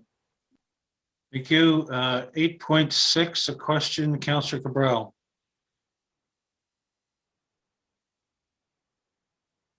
Thank you, Mayor Allen. I just went over the agreement situation there, and I just want to make sure I'm clear on this point. The agreement does include $5 million liability for the RAD people, and it does include property damage. I just want to clarify that if during the summer there's ruts, there's dead grass, that kind of thing, would that insurance cover that? I just want to make sure that we're covered as far as anything that RAD might do there that might impair the grassy area there and need us to spend some money to clean it up and fix it up, be it manpower or person power, sorry, or overseeding, that kind of thing. So maybe CEO Schmidt can answer that. No, it'd be Coordinator Dean, actually, and I'll just piggyback onto that. So does the indemnification in item 4 cover if somebody gets COVID? So we're indemnified if somebody gets COVID on site, it's traced back to that. Coordinator Dean, maybe you'd address both of those.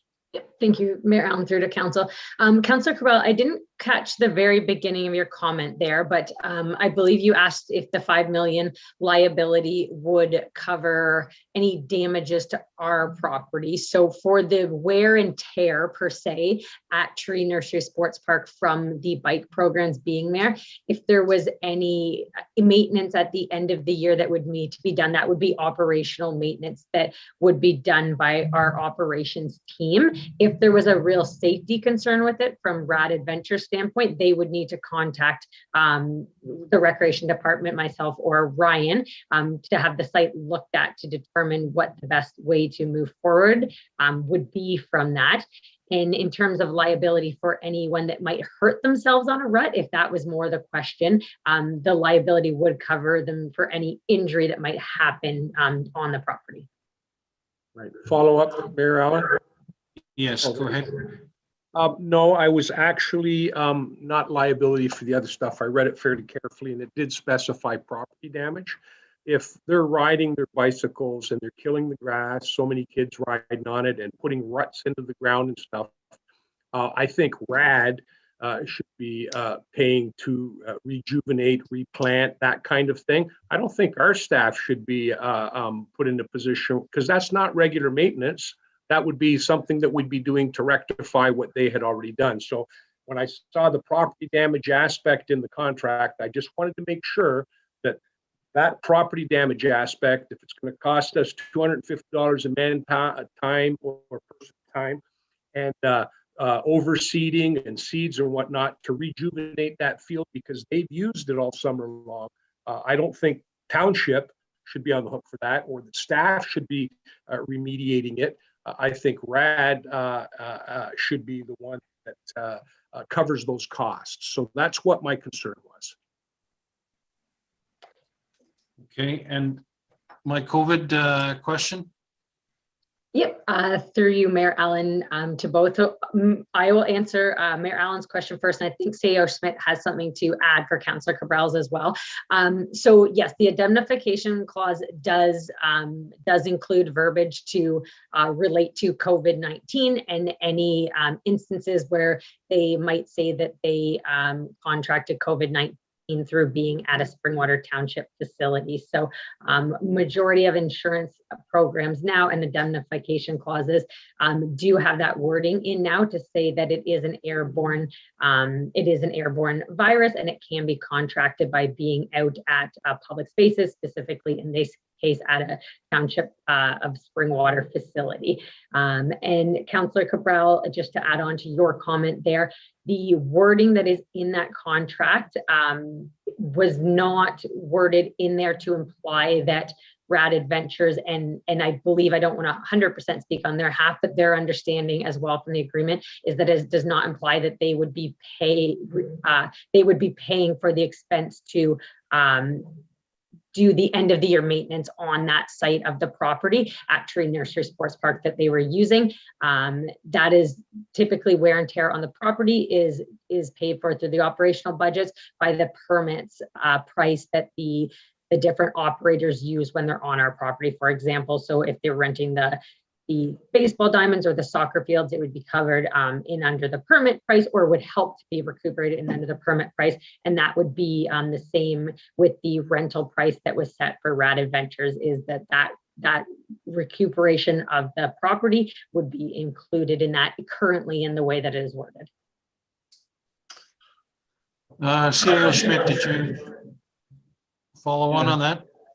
Thank you, Mr. Mayor. Just to follow along on that comment, so and maybe to further to Councillor Cabral's comments. So I think if there's minor repairs and maintenance, I think is what Coordinator Dean is speaking to. But to Councillor Cabral's point, if there's some significant damage to the property, whereby we feel that we need some remediation by RAD, I think that is something that we should address with them before we execute this final agreement. So I would be wanting to have a conversation with RAD to make sure that we're on the same understanding that if there is some significant damage to the property, then definitely that is something that the township would be seeking some reimbursement from RAD for. So.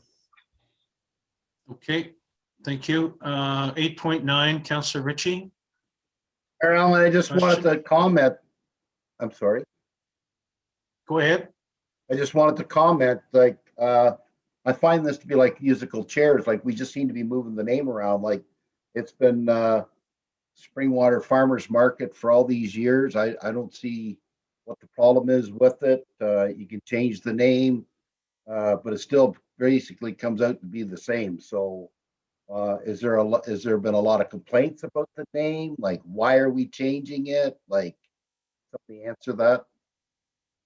I think the report, it's so that we can have something that can work for the rest of the township when there are more markets, and yet still maintain the identity of Elmvale and the name that is recommended in the report. So C.L. Schmidt.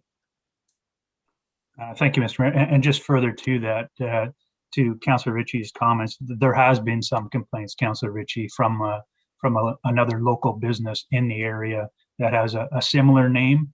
And so it has caused some confusion, if you will, and hence why we've came to council, hopefully with this report tonight and council's consideration of a new change in name, slight change in name, if you will, just to try to appease the local business, if you will.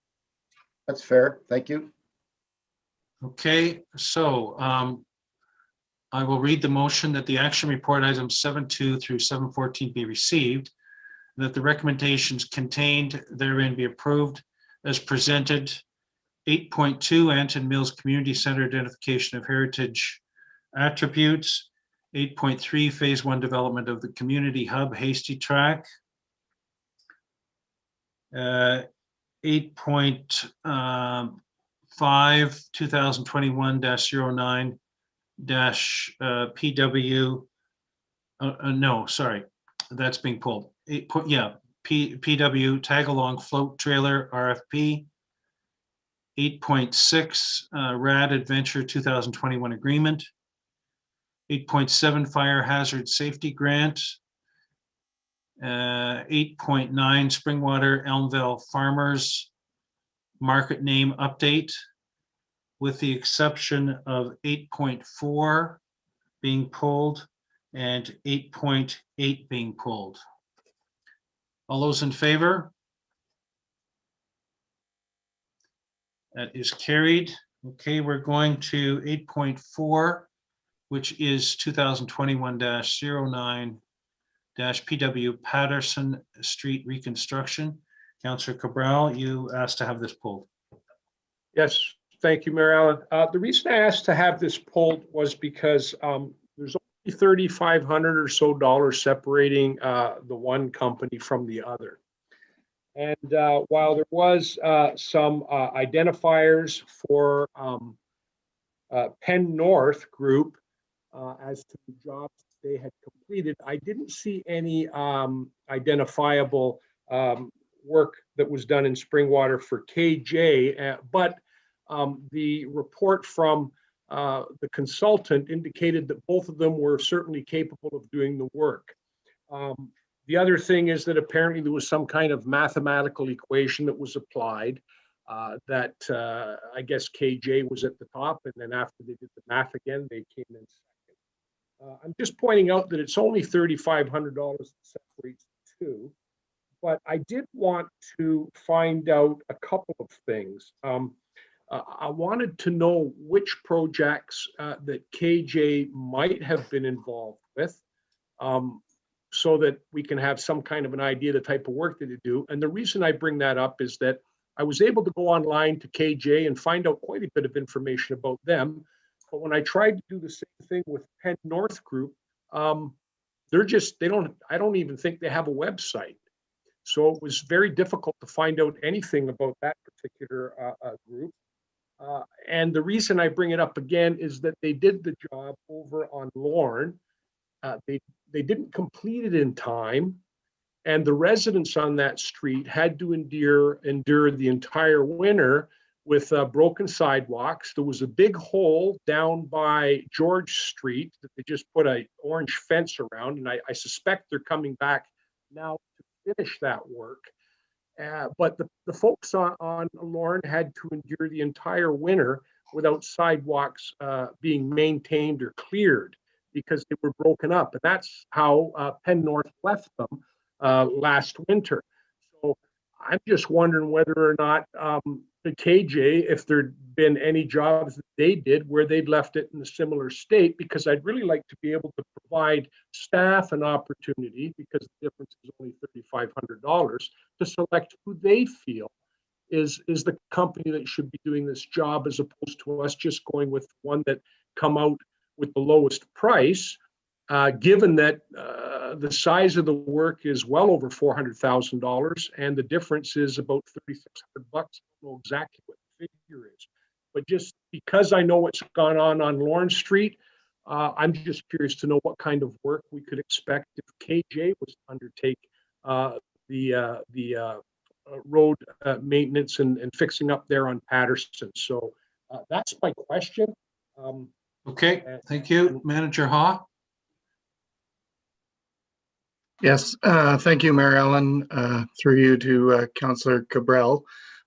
So in my time that I've been here, KJ has done one project for us. They did work on Doran Road last year, little smaller project, but they were great to work with. We've worked with Penn North on a few projects in Hillsdale and in Phelpston. Part of the reason for Lorne Street was COVID, obviously. Penn North got a bit of a later start due to the fact that tenders were all pulled at the start of the year, so it went out later. But on top of that, Hydro One has to remove 4 trees, I believe it is, that are close to power lines that affect the sidewalk installation. That was supposed to happen last fall, but hasn't. It's going to happen here within the next couple of weeks. And a hydro pole had to be relocated, hence the reason the hole that was fenced off. Again, we were all hoping to get that done last fall and the sidewalk be in, but it didn't end up working out. Councillor Ritchie? Mayor Allen, thank you. And through to Councillor Cabral raised a good question there regarding Lawrence Street. I've been down at different times. They did a nice job, but some of the outlets that are draining into the ditch that are coming across the road have no grates in them.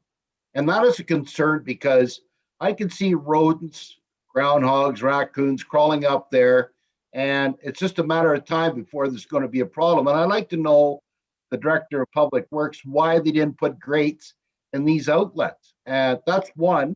2, they cut all the trees down, and like those trees act as a buffer along the fence line there for the fair. And I know there's been a lot of people concerned about that. So, here we're looking for quality work. Those are 2 instances right there that definitely raises a flag with me as a councillor. And I'm sure it has with other people as well too, because I hear about it all the time. So if the Director Hawk can speak to that, I would appreciate that, or look into it. Thank you. I'll just clarify, Councillor Richard, Manager Ha, we don't have a Director of Public Works. Manager Ha, any comment on that?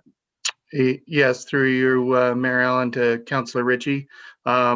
So the ditch work on Lawrence Street obviously isn't finished.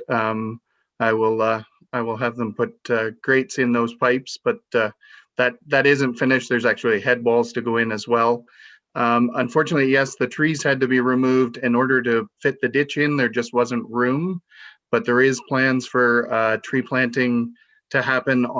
We've been in consultation with the agricultural group to have the trees planted on the agricultural lands to provide that buffer. Thank you. Councillor Hannah? C.O. Schmidt has his hand up ahead of me, sir. Okay, C.O. Schmidt. Thank you, Mr. Mayor, and thank you, Councillor Hannah. Just one further comment, I guess, too, that I would just want to clarify for Council. Again, this was a tender, request for tender, and as such, through the municipal procurement process, we are obligated to award to the lowest compliant bidder.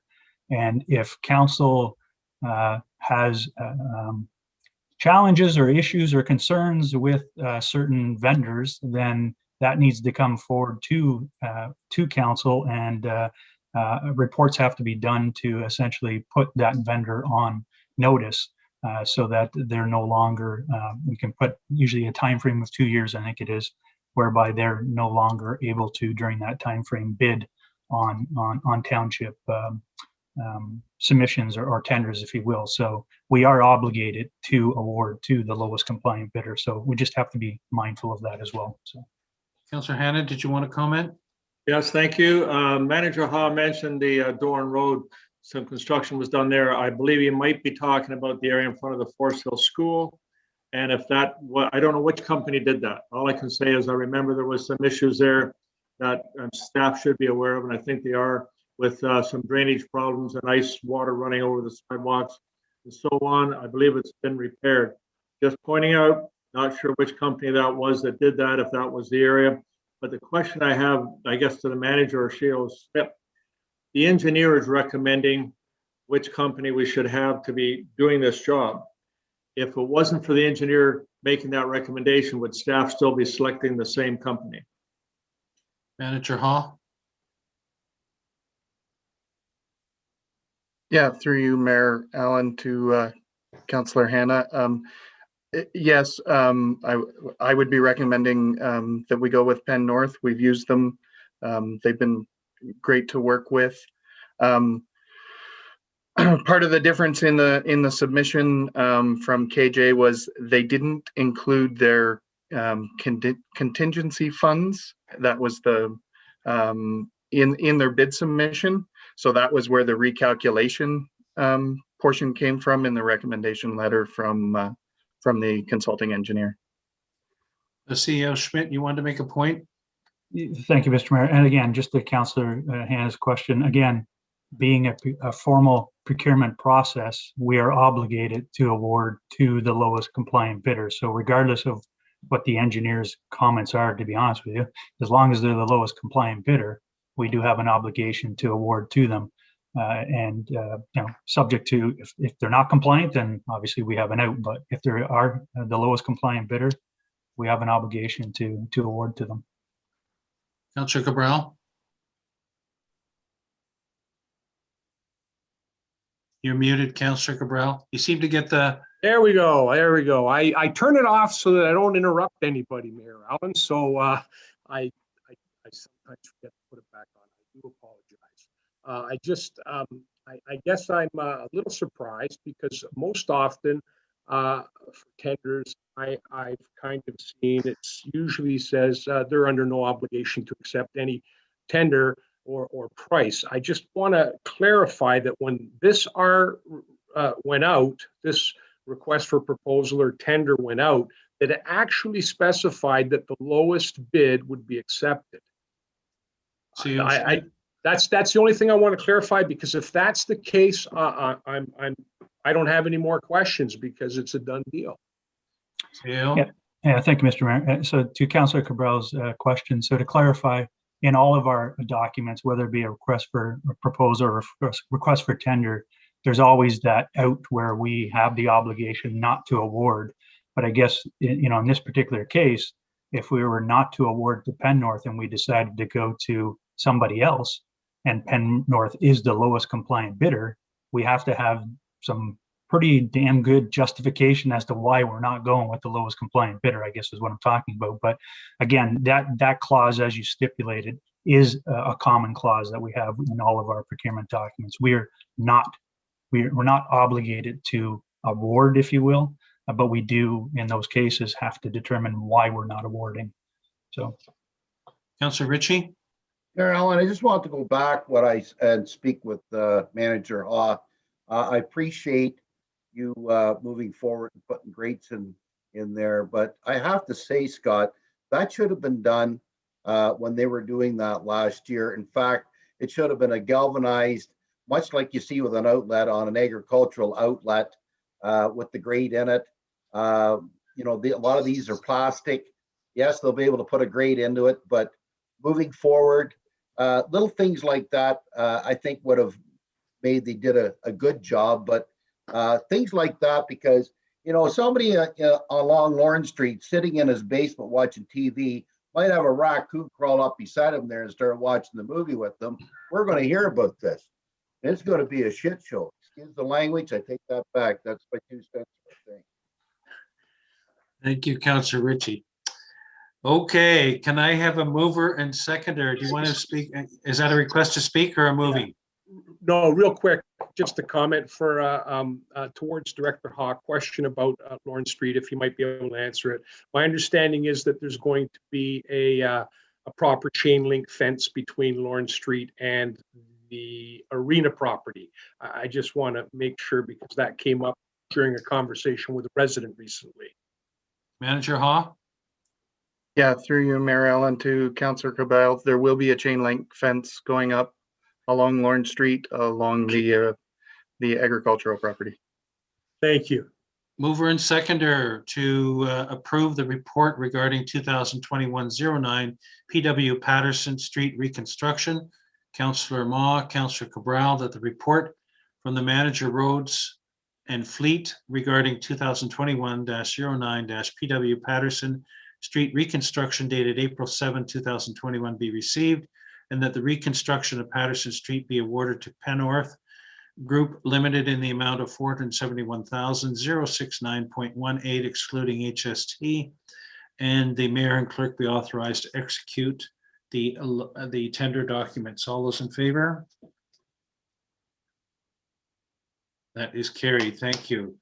Deputy Mayor Coughlin has declared a conflict about the next item, which is 8.8, so she will not be participating, which is duly noted. And can I have a mover and seconder to get this on the floor? Councillor Cabral, Councillor Ma Chapman. Any questions or discussion with respect to this? Okay, seeing none. The motion is that the report from the senior planner regarding ZB 2021-002 Coughlin dated April 7, 2021 be received, and that a bylaw be presented to council for consideration and approval at the April 7, 2021 regular meeting of council. All those in favor? That is carried with the note that Deputy Mayor Coughlin did not vote on that matter. Okay, information reports at item 9.1. Can I have a mover and seconder to get these on the floor, please? Councillor Cabral and Councillor Moore. I presume we want to pull one to talk about it. Somebody flash yes if they are in agreement. Okay, Councillor Cabral, any other questions with respect to 2 or 3? 9.3. Oh, sorry, 9.2, 9.2. 9.2. Okay, go ahead, Councillor Hannah, on 2. That's the OPP board. No, that's number 1, which we're pulling. Okay, I got his number 2, sorry. It's sub 1. You're right, it is number 1. That's my second mistake today. And a day's early. Okay, so do you want me to speak to that one now? No, did you have a question about 2? No, I do not. Does anybody have questions about 2 or 3? Number 3, please. Could we pull that? Okay. I need more clarification on it. Okay. Well, do you want just to ask a question about it? I'd like to be walked through it, to be quite honest with you, Mayor Allen. Okay. It's a residential area with some zoning changes and whatnot. I just want to understand it a wee bit better, and I couldn't glean that from the report itself. I would guess Clerk Ainsworth is going to talk to us about the fact that these are information reports. So I'll let you speak to that, Clerk Ainsworth. Thank you, Mayor Allen. That's exactly what I was going to state. So the questions on number 3 can just simply be stated as there wouldn't be seeking any change in direction or a motion on the matter other than receiving it.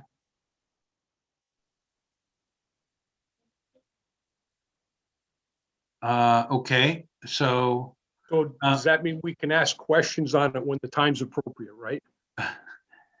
So we'll go ahead and ask questions on 3 now then, Clerk Ainsworth? Yes, please. Yes. Go ahead, Councillor Cabral. Thank you, Mayor Allen.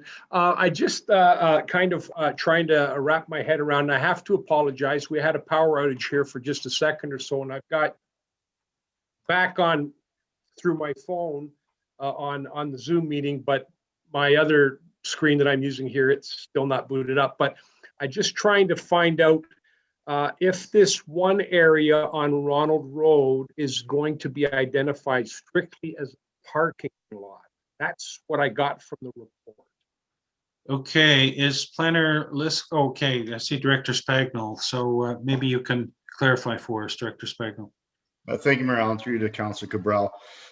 So the application does include 2 properties.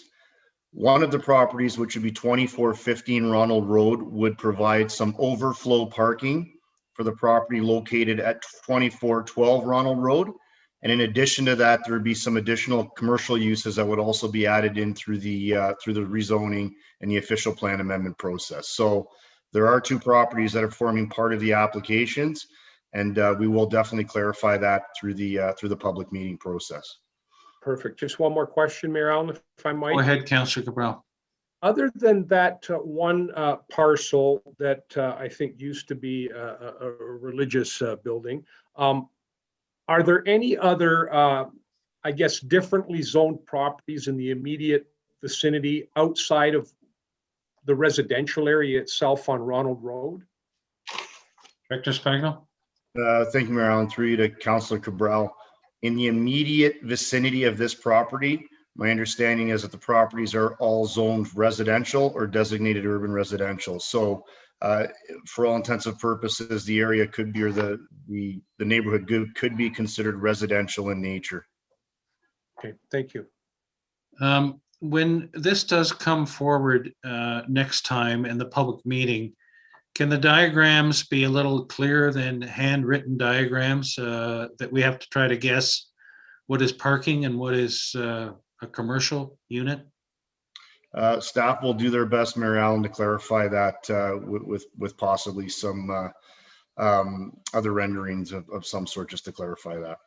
I mean, that has the applicant hired a professional do some formal drawings and renditions? Mayor Allen, this is a long-standing application that was initiated some time ago. The applicant does not have a professional planner on staff or retained or an engineer retained at this point, and staff is attempting to assist the applicant through the application process. Okay, thank you.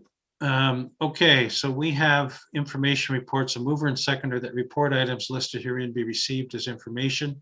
That's item 2, amendments to the OREG 588/17 asset management planning for municipal infrastructure, and item 3, 0P OP 217-003 and ZB 217-010 Cook, RE 2412 and 2415 Ronald Road, with the exception of item 1, which will be pulled and discussed separately. All those in favor? That is carried. Okay, can I have a mover and seconder to get item 1 on the floor, please? Councillor Moore and Deputy Mayor Coughlin. CAO Schmidt, can you provide summary and discussion and suggestions with respect to this item? Thank you, Mr. Mayor. So to members of council, as noted in the staff report, the Community Safety and Policing Act, Section 67 requires that each detachment, if you will, which our detachment is Huronia West, which includes Wasaga Beach, Clearview, and Springwater, we are required to create, if you will, a detachment board for our detachment. And essentially the board's composition is, it does state in the staff report, the minimum number has to include 5 members. There is no maximum. However, the composition does have to include 20% community representatives, and if we can't come to an agreement with ourselves, Springwater, Clearview, and Wasaga Beach as to who those community representatives would be, then they would be appointed by the province. In addition to that, the other component is that 20%, another 20% has to be provincial appointees on the board. So one example that's provided in the report is essentially possibly having 12 members, which would essentially have 2 municipal representatives from each municipality, so a total of 6, 1 community representative from each municipality, and then 3 provincial appointees. And so, we are looking for council's comments on this and give us some direction so that we can go back to our community policing advisory committee to have a discussion. And the idea would be is that through that group, we would be collectively coming back to each of our councils seeking final approval of a detachment board or the composition of a detachment board for Huronia West. And there is a deadline of June 7th to have the submission provided to the province. So we got a bit of time, but not a lot of time.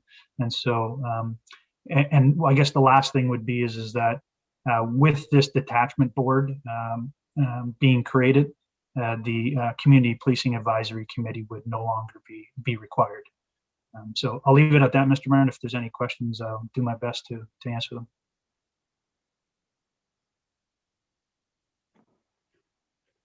Questions, comments? Councillor Hanna. Thank you.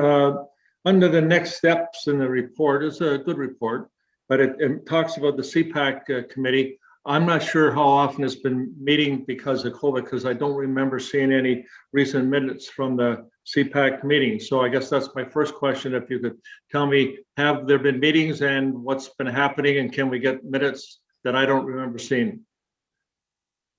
CEO Schmidt. Thank you, Mr. Mayor. Through you to Councillor Hanna. So just trying to recall now, there has been meetings through COVID. The township was the host, I guess, in 2020. So I believe there was 1 or 2 meetings during COVID, which those minutes should be available to council.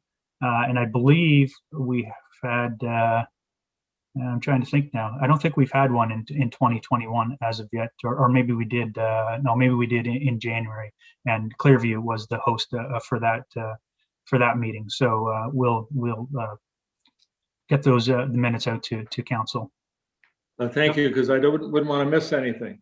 My question to do with next steps is, do we have to select members from our council to be on the committee, and also we have to select somebody from the community, a community representative. So my first question would be, how are we going to reach out to the community to select somebody to be on the committee? Will that be advertised in our link? What will the selection criteria be? And who will make the decision on who's going to be on that committee? The same applies to who's going to be the township members of council on the committee. How will that selection be made? And who will make the determination? Will it be all of council or how? Those are the questions I have going forward, how this committee is going to be formed. CEO Schmidt. Thank you, Mr. Mayor, and through you to Councillor Hanna. So at this time, no, we're not looking for specific names, whether it be members of council or municipal representatives and or the community representative. We're just simply looking at, we have to have what the composition of the board would be by June 7th to the province. Subject to that, Councillor Hanna, again, we haven't necessarily, I guess, turned our minds. We just received this not too long ago as to what the process would be. I guess to your point, I would assume we would be going out to the community and seeking some representation from the community or interest. And to your point, we would likely sit down with a few members of council and or all of members of council to determine what that criteria might be.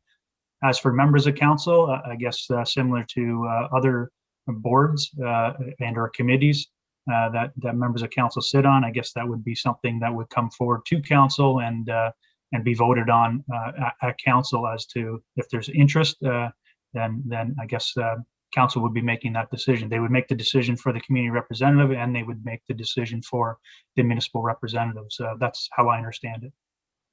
Thank you. And response, if I may, because you said you gave me the impression that we had to get this done in a reasonable length of time. And that's why I was wondering how we'd be going out to the community to select somebody, because as you know, from being on CPAC, dealing with police agencies, it's a different culture. It's not like things that people are used to doing. And I just want to make sure that we have a strong voice, because as you know, we often have complaints, if you like, about the level of policing that Springwater receives in certain parts of our township anyway. So I'm just wanting to make sure, as I said, that we have a strong voice and we have people that are capable to leading this committee to get what taxpayers should have. Well, certainly with respect to the meetings that we've had, myself and CEO Schmidt have been a strong voice in the CPAC committee meetings, and certainly communicated where there is need for further policing, and the feedback we have been getting from the community has certainly been delivered in as strong a fashion. Another problem is that we've had movement of the inspectors at the detachment, and that continues, which we made comment to the senior ranks in the police with respect to the uncertainty of who's going to be the long-term inspector there. So that's another factor that has led to a variety of people that we've had to deal with. Clerk Ainsworth, you wanted to make a point? Thank you. Through you to council. Just to add on what CAO Schmidt mentioned regarding the recruitment of community members and the selection of members of council. So the submission of the outline just has to be provided to the province by that deadline in June. That doesn't mean that the committee has to be up and running by then. There is quite a lot to the process prior to the committee being established and formalizing and starting their meetings, especially that there are 3 communities that are involved. A terms of reference would have to be drafted. And from that terms of reference, the clerk's department would go out and advertise for Springwater's member representatives on the committee, just like we would to any other committee. So there would be an outline of what the responsibilities are, meeting frequency and whatnot. From those applications, it would be brought to council in closed session. Council would select who they would like to pursue, and then there would be a bylaw to confirm that member. And the same process would happen with council members. Council would just discuss it at a meeting, decide who amongst themselves would sit on it. It would be approved by motion and then solidified by bylaw. Councillor Moore. All right, thank you, Mayor Allen. Through you to the CAO Schmidt. So if I'm reading this correct, you're looking for how many people from our township? Or is it set in stone? Just 2? CEO.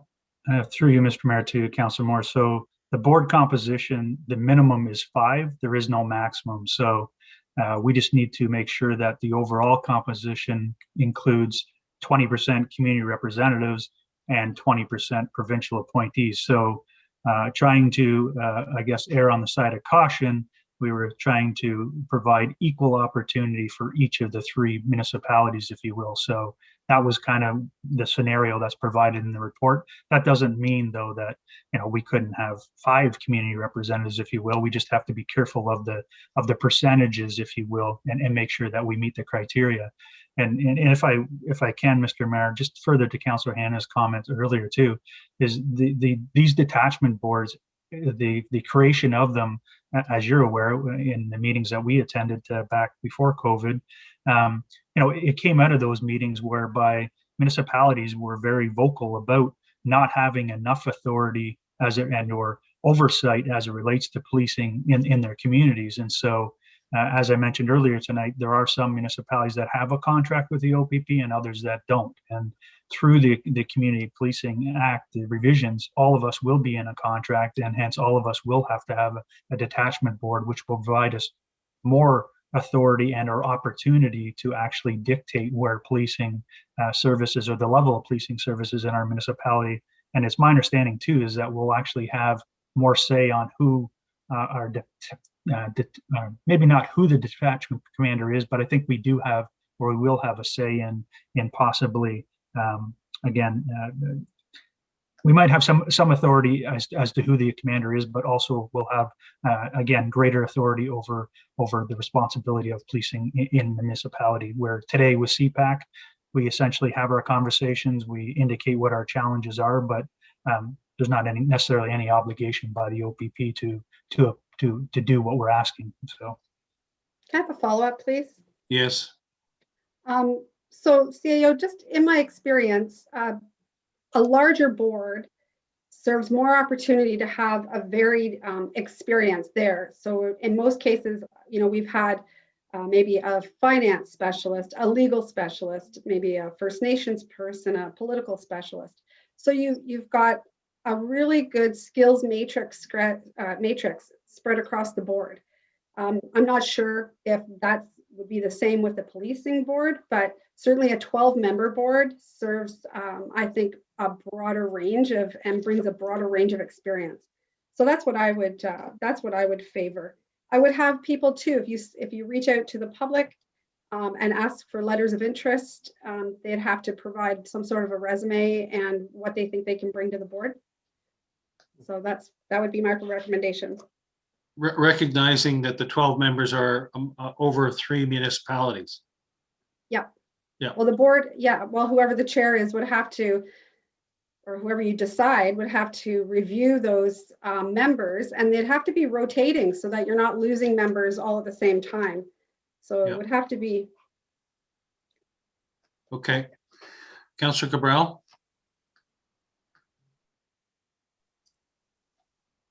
You're muted. Funny, I just thought I unmuted myself. Anyway, I'm speaking close to the microphone, so hopefully everybody can hear me. I think what's really going on and what this whole piece of legislation was brought about was, as CEO Schmitz said, municipalities weren't being given an opportunity to direct where their police dollars were going.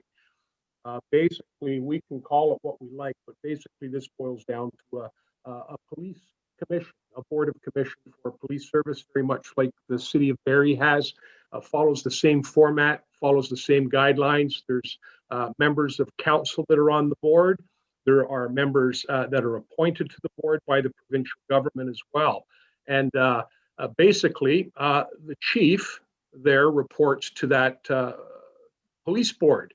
And obviously, this is going to be the same case as opposed to CPAC, where you might be able to, as CEO Schmidt said, bring your questions and your comments and your struggles to. Now you will be in a position, hopefully, with this, acting as a police services board, to basically kind of direct certain things to be prioritized. I think the number 12 works. If it gets too big, I think it's problematic. It does represent 3 municipalities, so the number 4 from each one, in my opinion, is pretty reasonable. It provides for a board of 12 individuals, but I would like to ask CEO Schmidt in conversations, or Mayor Allen, you might know the answer to this as well if you've attended the meetings, what the consensus is from the other municipalities as to what they feel is the appropriate number to comprise the board. Are they in favor of 12 as well? We have not had a CPAC meeting since this report came out from the OPP, so we have not had that discussion, but we will be taking back what results from this discussion, as will each of the other 2 municipalities, which will be a fulsome discussion to be had at the next CPAC meeting. Thank you. Follow up, Mayor Allen? Yep. Thank you. With respect to the legislation that has actually created this Community Safety and Policing Act, is legislation that creates this entity. I'm wondering whether or not the guidelines for how the board will be formed, act, terms of reference, and I guess this is for the clerk, since it's it's born of this piece of legislation. I'm wondering whether there would be some significant differences in it because it's not the same as a committee of council, I guess I'm getting at. I don't see this is not a committee of council. This is a separate entity unto itself. I just want to know if you've got any further insight on that. Thank you. Clerk Ainsworth, do you have any further insight? Yes, thank you, Mayor Allen. This would be a board of council along with joint with Clearview and Wasaga Beach. It would be treated as required under the act that regulates it. So the board would be created by bylaw. Through that would be a terms of reference. We could call it just like we would see with the BIA. A lot of the terms of reference would come directly from the legislation, and then there would be other pieces that would be up to the individual municipalities who make up that board to determine, such as the composition. I'm not too sure exactly on the other details yet, as I haven't really had a chance to research it, but that's how the board would be established. So I think what we want tonight is agreement from council that this proposed makeup is satisfactory to council, so that CEO Schmidt and I can take that back to our next CPAC meeting and have discussion, and then we can report back with respect to that discussion. Clerk Ainsworth? I do have a motion drafted. If you'd like, I could read it now. Please. And then I'll get Councillor Ma, who had her card up. That the report item listed herein be received as information, OPP Detachment Board Framework, and that council hereby supports the draft composition of a Huronia West Detachment Board as follows: 12 members comprised of 2 municipal representatives from each municipality, total of 6, 1 community representative from each municipality, total of 3, along with 3 provincial appointees, or other alternate composition as recommended by the Community Policing Advisory Committee, and that staff report back to council with a proposed composition and draft terms of reference as recommended by CPAC prior to the June 7th, 2021 deadline. Councillor Ma Chapman? Thank you, Mayor Allen. Just 2 questions. So the municipal representative, that could be a combination as 1 councillor, 1 staff member? Yes. And I also like the number 12. It gives each municipality the same equalness on both. Also, with the community representative, who, you probably already said it and I might have missed it, but who would pick that? The committee was already formed of municipality representative and the provincial appointees, or would the township pick that community representative? I would say the township would, but that'll be part of our discussion as to the best way of selecting that when we discuss with the other municipalities. Councillor Cabral? Thank you, Mayor Allen. I might suggest reaching out to Barrie or South Simcoe and see exactly how they do it, because they do have community representatives as well as the provincial appointees. I don't know whether their council selects the appointee from the number of submissions. I don't know, so it'd be hard to say whether council in those jurisdictions does it or whether township as a staff decision does. We will make that inquiry. Thank you. So can I have a mover and second? Oh, CEO Schmidt, did you want to add? Sorry, Mr. Mayor, just on that last comment from Councillor Cabral, having lived in Innisfil for a while, it's my understanding that the community representative, actually, I was thinking of applying for it one year, and it does get, it's like an interview process, I believe, and they do seek interest, and then I believe it's the police board that maybe brings that forward to town council for ratification, I believe, but I stand to be corrected, and I'll reach out to my colleagues in Innisfil to confirm that. Okay, can I have a mover and seconder for that motion, please? Councillor Cabral and Councillor Ritchie. All those in favor? That is carried. Thank you.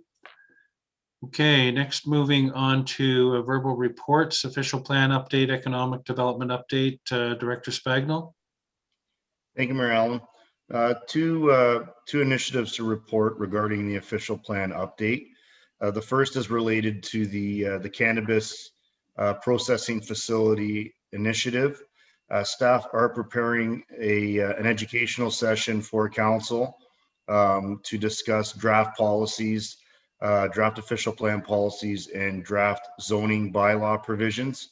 The purpose of that discussion will be to provide some direction to staff as to how to proceed with these draft policies prior to moving towards a public meeting.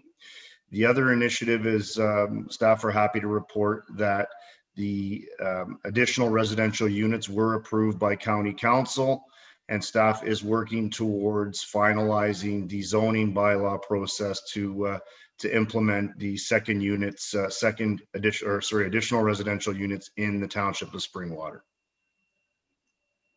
And that is all I have to report at this point in time.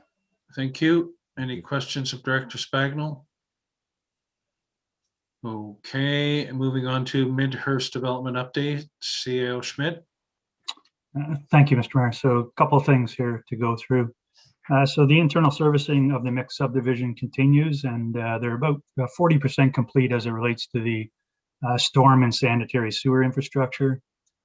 For the external lands, which are just north of the Snow Valley, which is the utility campus, those lands have been prepared and cleared for earthworks to commence. So the review of drawings and specifications for the water and wastewater plants continue, and we do await the approval from the ministry on this infrastructure.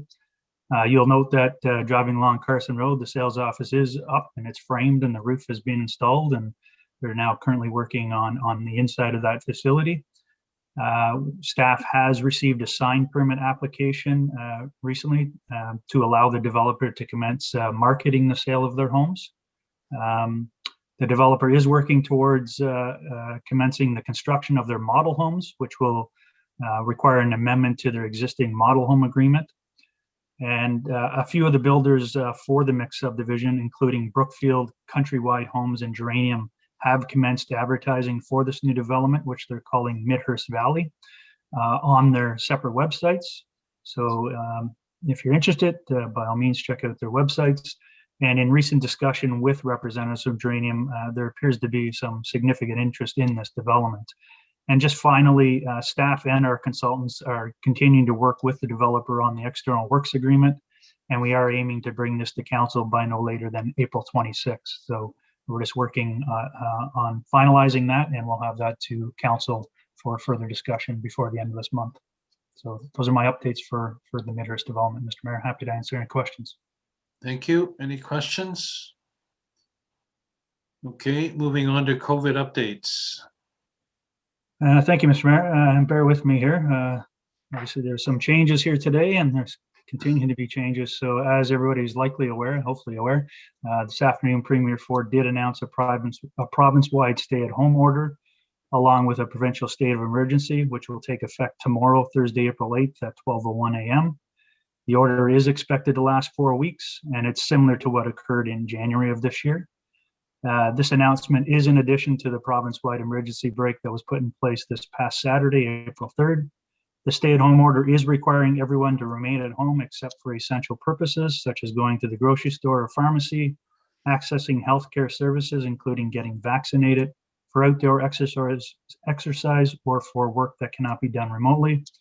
With this said, the following measures have been put in place in Springwater.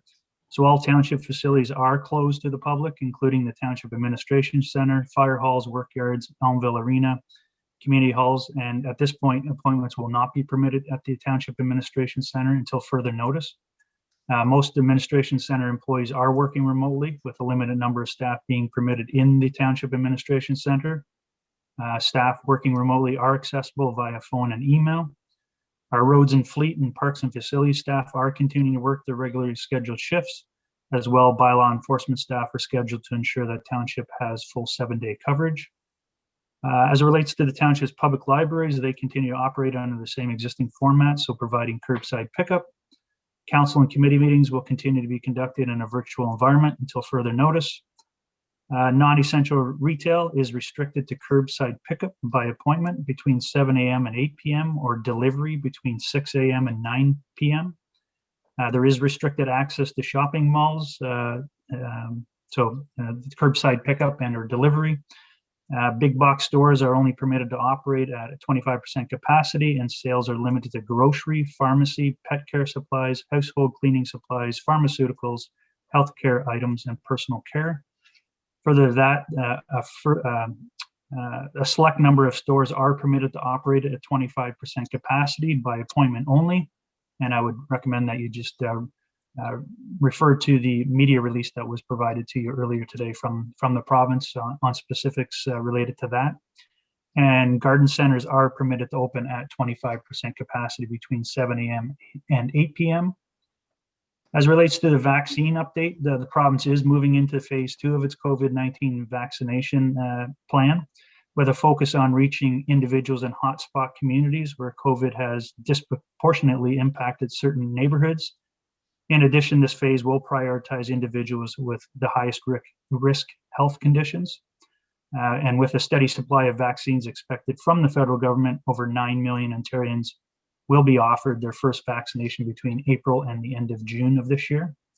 Further to that, individuals aged 60 and over are now able to book an appointment on the provincial booking system or call the vaccine booking line. Individuals 55 and over are still able to book vaccinations through a pharmacy. So Springwater Pharmacy, which is located on Carson Road, as well as Whitfield Guardian in Elmville, are currently offering this service.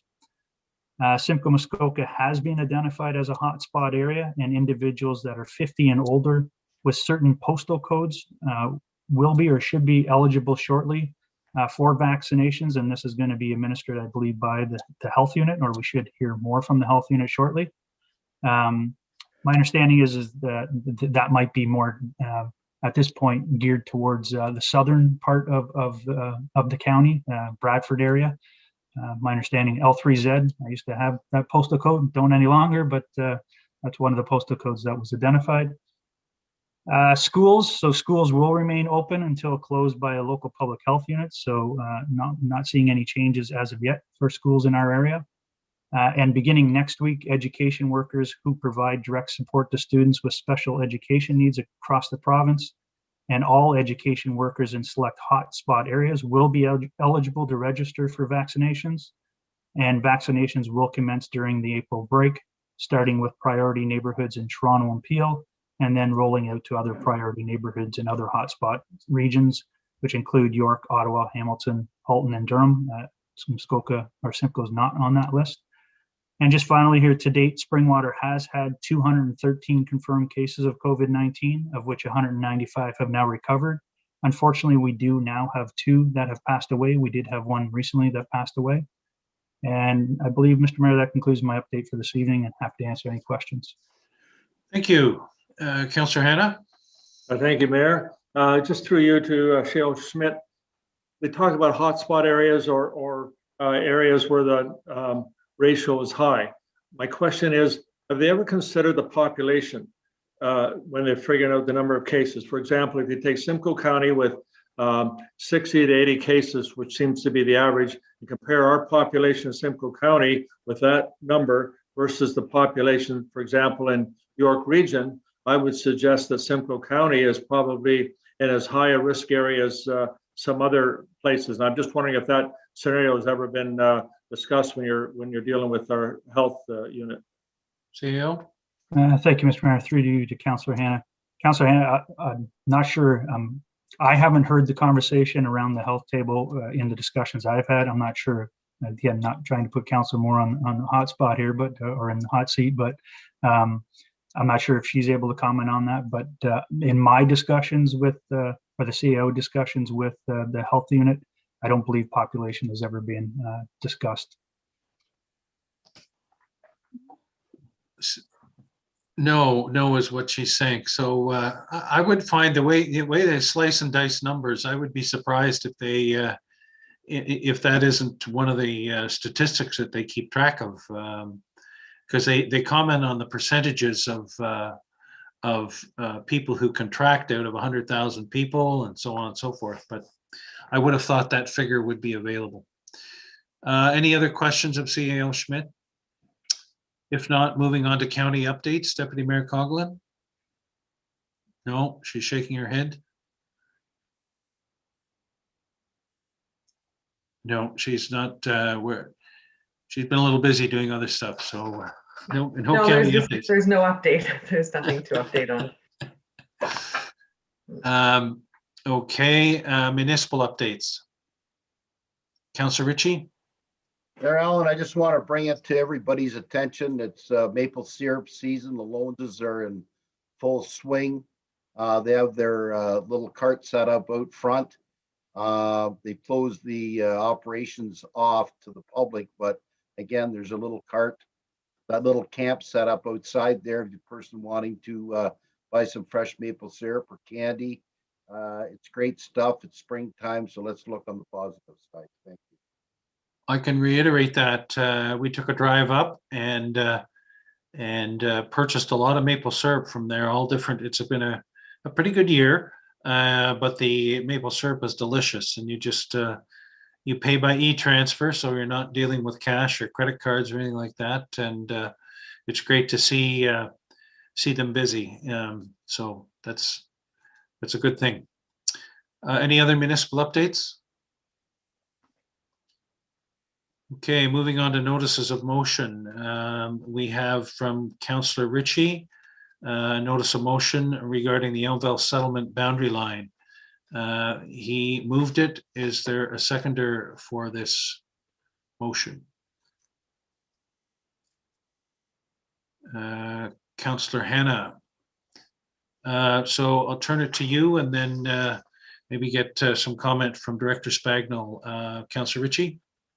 Thank you, Mayor Allen. I'm putting this forward for a number of reasons. You know, we're doing our official plan. I know we've seen the studies. They say no, but you know, we've made changes to other studies as well too. But I think we have to take a look at this. I've had business people come to me and they said, you know what? We're going and dealing directly with the county because we can get further ahead without dealing with you guys. And I've had several people approach me about that, and that is a concern to me. I think the straw that broke the camel's back is when the beer store decided to close down. And when you talk to the people at the beer store, beer officials, you know, they said, well, where do you want us to go? We don't have anywhere. And I find this a real concern. And that's why I'm bringing this forward. We need to seek ways. We need to bring this forward to the county level, much like we did with the Elmvale seniors. We took that ball and we ran it right to the county level. Not only that, we took it right to Queen's Park, got all the approvals. Now they're moving forward. We need to move forward with this and see what we can do. I'd rather fail trying than not try at all. And it's pretty evident that we need to do something. And that's why I'm bringing it forward. And I hope I get the support for it. Thank you. Okay, Director Spagnell. Thank you, Mayor Allen. I think the first point I'd like to make is that, I mean, the county is the approval authority on any settlement area expansions. Any amendments or any changes to settlement areas requires a county official plan amendment. So it only stands to reason that any property owner that's looking to have their lands included in as part of a settlement area expansion would have to go to the county. The question in the matter of settlement area expansion has been raised on a number of occasions over the years, not just specifically with Elmvale, but with other settlement areas throughout the township. And the general test remained the same, that there has to be a demonstration that there's not land available to support development within the settlement areas in order to justify expanding those settlement areas out into agricultural areas. So, over the years, the tests that are there, they essentially remain the same now. So, I mean, my understanding of the motion is that it's that Councillor Ritchie is seeking, for clarification as to what the process would be to look at altering the settlement area. In that respect, staff can provide an outline as to what that would entail. I think just the key point I'd like to reiterate is that a number of the same tests that applied in 2007, in 2012, remain the same when looking at the various criteria that need to be examined prior to having a viable settlement area expansion option. And I think I could just leave it at that, other than maybe expanding that those tests are usually the surrounding agricultural lands and whether or not they're part of the agricultural system or whether or not they represent good agricultural land. Other aspects include the consideration of whether or not servicing is available to facilitate development as part of that expansion. So, these are a number of key criteria that would have to be considered in order to have a proposal that could withstand, a challenge, if challenged through LPAT by the approval authorities. I think I just leave it at that for now. Thank you. Okay, Councillor Cabral, you had your card up, and then Deputy Mayor Coughlin, and then Councillor Hanna. Thank you. Thank you, Mayor Allen. I guess with the TD Bank it's gone to, but now the beer store. And I think one of the issues is that, and I recall back at the study, and I raised this issue at the time, and that was when our consultants provided a figure, but it was an aggregate figure of commercial retail space that was available in Elmvale. And I think the comment I made at that time is, well, it looks good when it's an aggregate figure. However, if I wanted to open a big grocery store, it might mean putting my dairy section on Queen Street, my meat department up on Yonge Street North, and produce somewhere else in Elmvale, because we don't have areas that might be large enough to accommodate larger merchants, larger retailers that could very well like to come into Elmvale. And I think the beer store, although there's varied reasons why they decided to close and whatnot, but one of the reasons that that was suggested to me, I'm not going to say that it was from Brewers Retail or not, although I did speak to them extensively at one time, was that they didn't have a location in Elmvale where they would be able to have tractor trailers coming in and out to drop off product. Now, in my way of thinking, our consultant gave aggregate figure of Elmvale and said, you've got X number of square feet of commercial retail space. I think it's very disingenuine to do it that way, only because it fails to identify what parcel's big, what parcels are small. And I think now we're suffering because of that. The other point is that with the development, Morrow development, Elmvale Village, Green Meadows coming online now, we're getting to the stage, I think, and maybe Director Spagnuolo can just take a note of this comment. We're getting to the stage now where it's starting to be, one or two homes here, one or two homes there, to fill these smaller areas that are suitable for development, possibly with the exception of in behind Tim Hortons, and we've seen a couple of proposals come before council on that. So I'm kind of thinking that I would like to see it also happen along, in particular, the 27 County Road 27 corridor. And the reason for that is we know, and we have known for some period of time, that there's a very viable business there that does have a desire to grow and expand.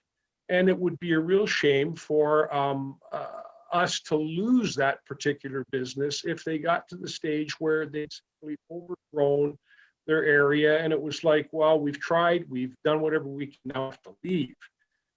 So I guess what we're looking for, or what I'm hoping for, is a way forward to, if we have to go to the county, to at least express our desire to move the line, to incorporate that area. And that would also open up areas for additional purposes. We're not going to have that at the Elmvale Arena ever, because it's not our property per se. And there might be other accommodations made down the road for additional recreational facilities or anything else that might come up. But it also opens up the 27 corridor there down to the 8th to commercial and retail opportunities. So I guess it's a matter of saying, can we do one of two things? Number one, is there an opportunity to move forward with a boundary adjustment in Simcoe County? Number two, if there's not a way forward, is there an opportunity to potentially rezone some of that property so that we can accommodate some commercial and other types of businesses along County Road 27 coming into Elmvale from the 8th? So there's two different things I'm kind of looking at, but like Councillor Ritchie, I'm not sure which one is the way forward. So I guess Director Spagnol, if you can provide some more insight to that, please. Just Councillor Cabral, you broke up a lot through that. I think we get the gist of it, but when you talk, you're going to have to come right up to your microphone. So, but we got the gist of it. So, Director Spagnol. The township computer, Mayor Allen. Talk to Michael. Thank you, Mayor Allen, and through to Councillor Cabral. I can understand and appreciate the, where councillors are coming from with respect to providing for opportunities for existing businesses to be able to expand. I can appreciate the need for, additional land area for recreational purposes. Ultimately, where staff comes from with these types of matters is staff can outline a process for council. Staff can outline some of the policy obstacles that are there, because ultimately staff gauges whether or not certain applications are defensible if they're challenged. I think that those, and by no stretch or by no means are staff arguing with council on the needs to go support existing business or the need for additional recreational land. It's one of those considerations as to how provincial policy is drafted and the criteria and the assessment that goes into justifying a settlement area expansion. So one of the first things that is looked at is whether or not there is land available within the settlement area to which a property owner could apply for an official plan amendment or a zoning bylaw amendment to provide for additional commercial within those areas. And in that respect, just taking a look at that one assessment, the answer would be there is land available in Elmvale for those types of applications. Now, that said, there's always a process that the township can go through to bring the matter forward to the county for consideration. Whether or not the county agrees with that approach is really up to the county and the county's interpretation of the policies. Now, that said, that would be, to my mind, through the municipal comprehensive review process that the county is currently initiated and that they're going to have to go through within the next year and a half to be considered as part of the county's official plan update process. The second component of that is it is ultimately up to the property owner, and it's always the right of the property owner to apply for official plan amendments, zoning bylaw amendments, to try to rezone or establish land use permissions to allow them to expand. So there's two options that are available, in this instance. There's private applications that would ultimately have to come through this council for consideration for the specific property, and I know which property we're speaking about. For official plan amendments and zoning bylaw amendments. And ultimately it's up to council to decide whether or not, those amendments can be supported from council's standpoint. So there's definitely a couple of options for council to consider. Just my role as being a planner is just to outline the policy considerations and some of the things that council may run into, you know, if such a proposal is brought forward to the county. At least that way there, council knows where some of the policy issues lie, and it's almost eyes wide open moving into the process. So, you know, I think it's a good discussion to have about policy, and we're looking at settlement expansions, because ultimately this won't be, and through the official plan review process, there's been numerous comments received from various stakeholders who would like to see settlement expansions elsewhere. So, you know, what we do in one area and the reasons and the rationale for that, again, bringing up precedent, could set the stage for something somewhere else where it might not necessarily, you know, align with council's objectives. So it's just for those reasons why I think as a township, we need to be careful when we're taking a look at these types of applications and these types of processes. Deputy Mayor Coughlin.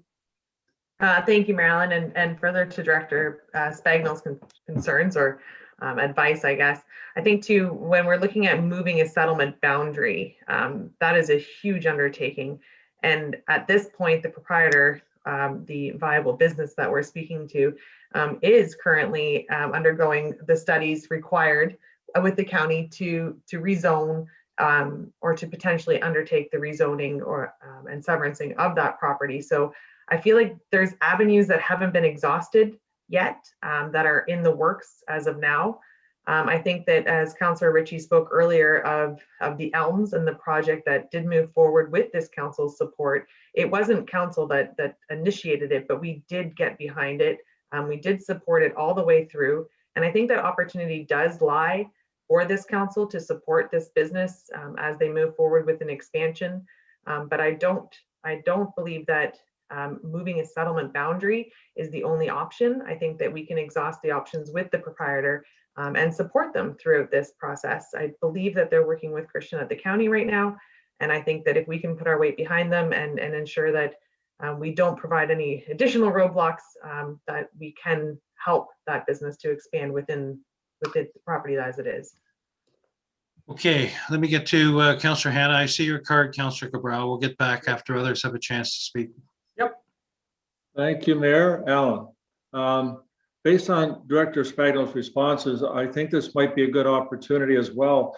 If Councillor Ritchie does no objection, maybe to adding to his motion, I think this is a great opportunity, as I was saying, to address the ongoing issues or requests we always receive about commercial development in the south end of Bayfield Street.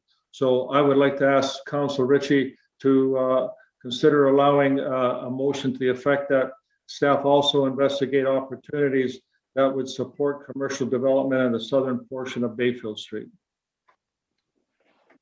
Yes, I'll support that.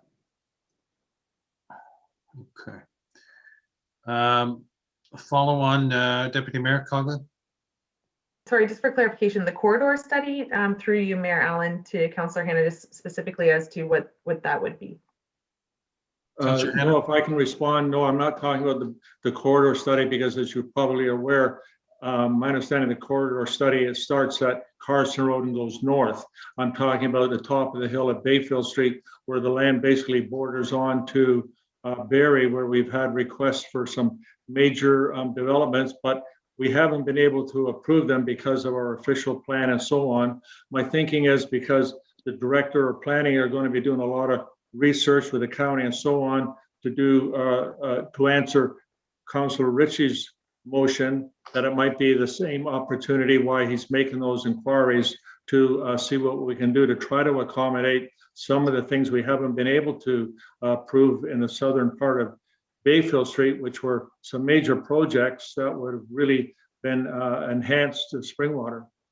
But what you're speaking to, Councillor Hannah, is that that's not expanding the settlement area as opposed to dealing with the Greenbelt buffer zone. Is that not correct? No, I'm not talking about the buffer zone. I know this is where the land would be in there. I'm just suggesting that because it doesn't fall into our official plan to be able to approved development that came forward or request for development that came forward on that portion of Bayfield Street, that while we're going through this exercise, it might be worth exploring that at the same time.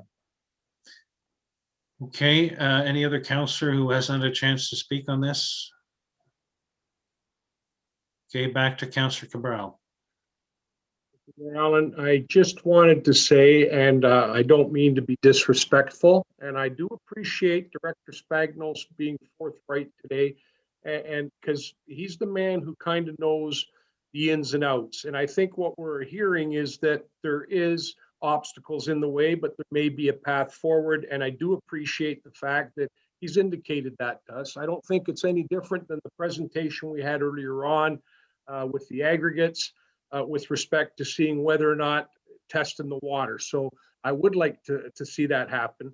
But I have to step back to Deputy Mayor Coughlin's comments with respect to a resident business of Elmvale or a resident business of Springwater that felt it necessary to go to the county level and basically felt that this council as a whole was not in a position to help them. I really am struggling with that. I would have thought that someone would be able to come to our council and would be able to ask for something, and that this council would work on their behalf to see if it was in their benefit and the residents' benefits to move forward, that that's something that we could do. So I just find it difficult to understand that that's how it went down.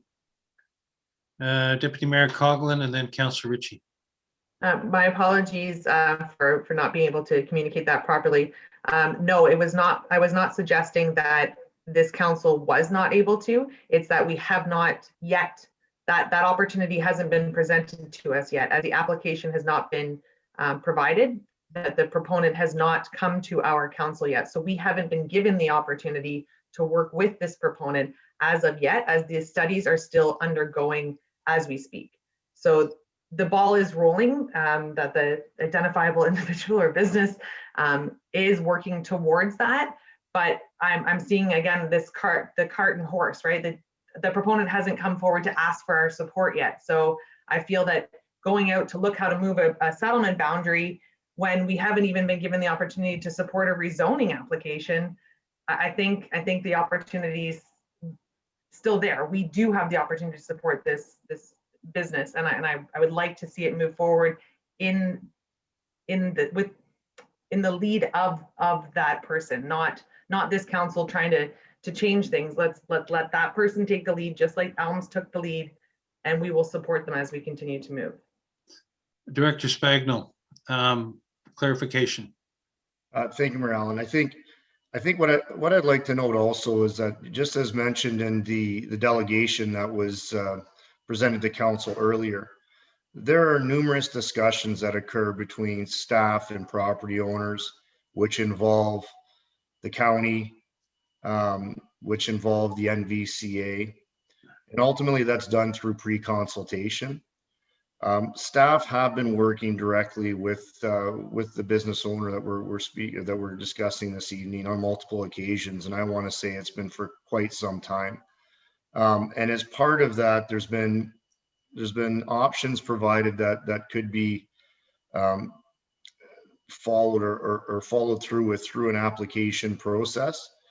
And really the reason why the county would be involved in discussions right off the start is because the county, through the County of Simcoe official plan, is a commenting authority.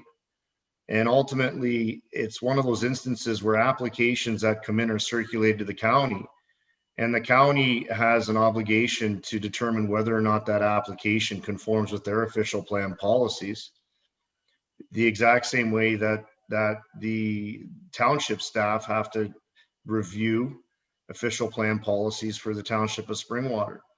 So, as far as the pre-consultation process, the county would be required to be involved in those discussions, because ultimately they're one of the commenting authorities who might have an objection to an application if it comes forward. And staff have been involved in those discussions alongside with the county. So it's just part of the pre-consultation process. And that's typically how things work when a property owner is going to spend X amount of dollars, and they could be significant dollars, to apply for land use changes and try to do what they want to do to, in this case here, expand their business. So would you say, Director Spagnell, that this business in question has or has not exhausted all possibilities with respect to making planning applications with the township? From a standpoint, thank you, Mayor Allen. From the standpoint of investigating options, yes, there have been options that have been investigated alongside with the property owner that range from minor variances, boundary adjustments, severances, official plan amendments, and zoning bylaw amendments. And these are all discussions that have occurred over quite a long period of time. Well, is there anything left then that could possibly be done in this instance to try to bring a solution without having to go for settlement boundary adjustment? I think those, Mayor Allen, those have been the root of the conversations, as I understand it, through pre-consultation, is to outline the application process needed to facilitate some of the land use approvals that the property owner is looking for. Yes. Councillor Cabral? Oh, sorry. No, I think Councillor Ritchie and then Councillor Cabral. Oh, go ahead. Let Councillor Cabral. Okay, Councillor Cabral? Thank you, Mayor. Thank you, Councillor Richard. I appreciate that. Right up to the microphone. We can't hear you. Can you hear me? I don't know what's wrong with this laptop then. Yeah, that's better. All I wanted to make clear is it might be in relationship when we seem to be focusing on a particular business, but I want to reiterate that my other considerations regarding the beer store, lack of commercial space within the Elmville itself, and that the residential areas are starting to be minimize the point where the larger developers don't really have a place to come in, and it's going to be these small 1 and 2, 3 homes off. That's still a consideration that I want to keep in mind. It's not simply just to address one particular concern with respect to one particular business. I'd still like to have some consideration given to those other mitigating circumstances regarding commercial development in Elmville and increased residential. Okay, Councillor Ritchie?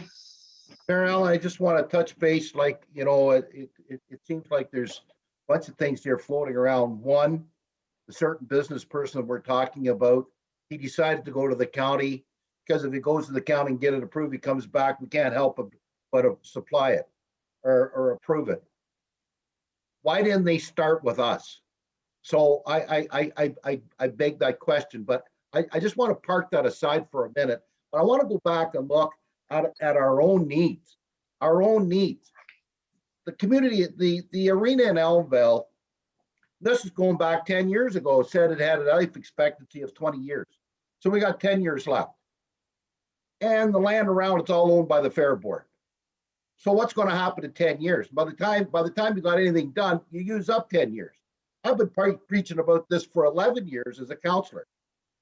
Our master recreation plan that we just put to sleep there in our second term spoke about another arena, spoke about soccer fields, spoke about the development that was coming. Yet we don't hear any of this at all in the studies that we heard about the official plan. All of this, we're going to need this ourselves as a municipality as we grow and move forward. This is all the more reason why we need to take a hard look at why we can't move this down further. There's other studies there to show and support that I just mentioned that supports the idea of moving this forward. So we need to move forward with this. We need to talk it up at the county level and keep moving forward with this. And if these other people want to chime in, fine. But we need to move forward, find ways to seek, and I'm asking for a recorded vote too. Thank you. Director Spagnell,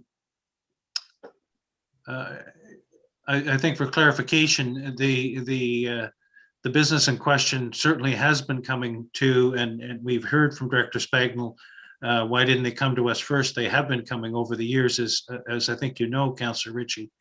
But Director Spagnell, any follow-up comments? Mayor Allen, at this point, no, I think it's a matter of, it's really the direction of council.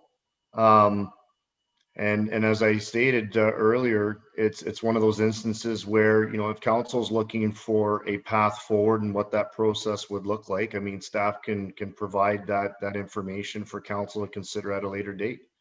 Really, staff are in council's hands. It's just a matter of identifying where some of those issues may lie from a policy standpoint, so that any further direction that council runs with, council knows where some of the pitfalls are.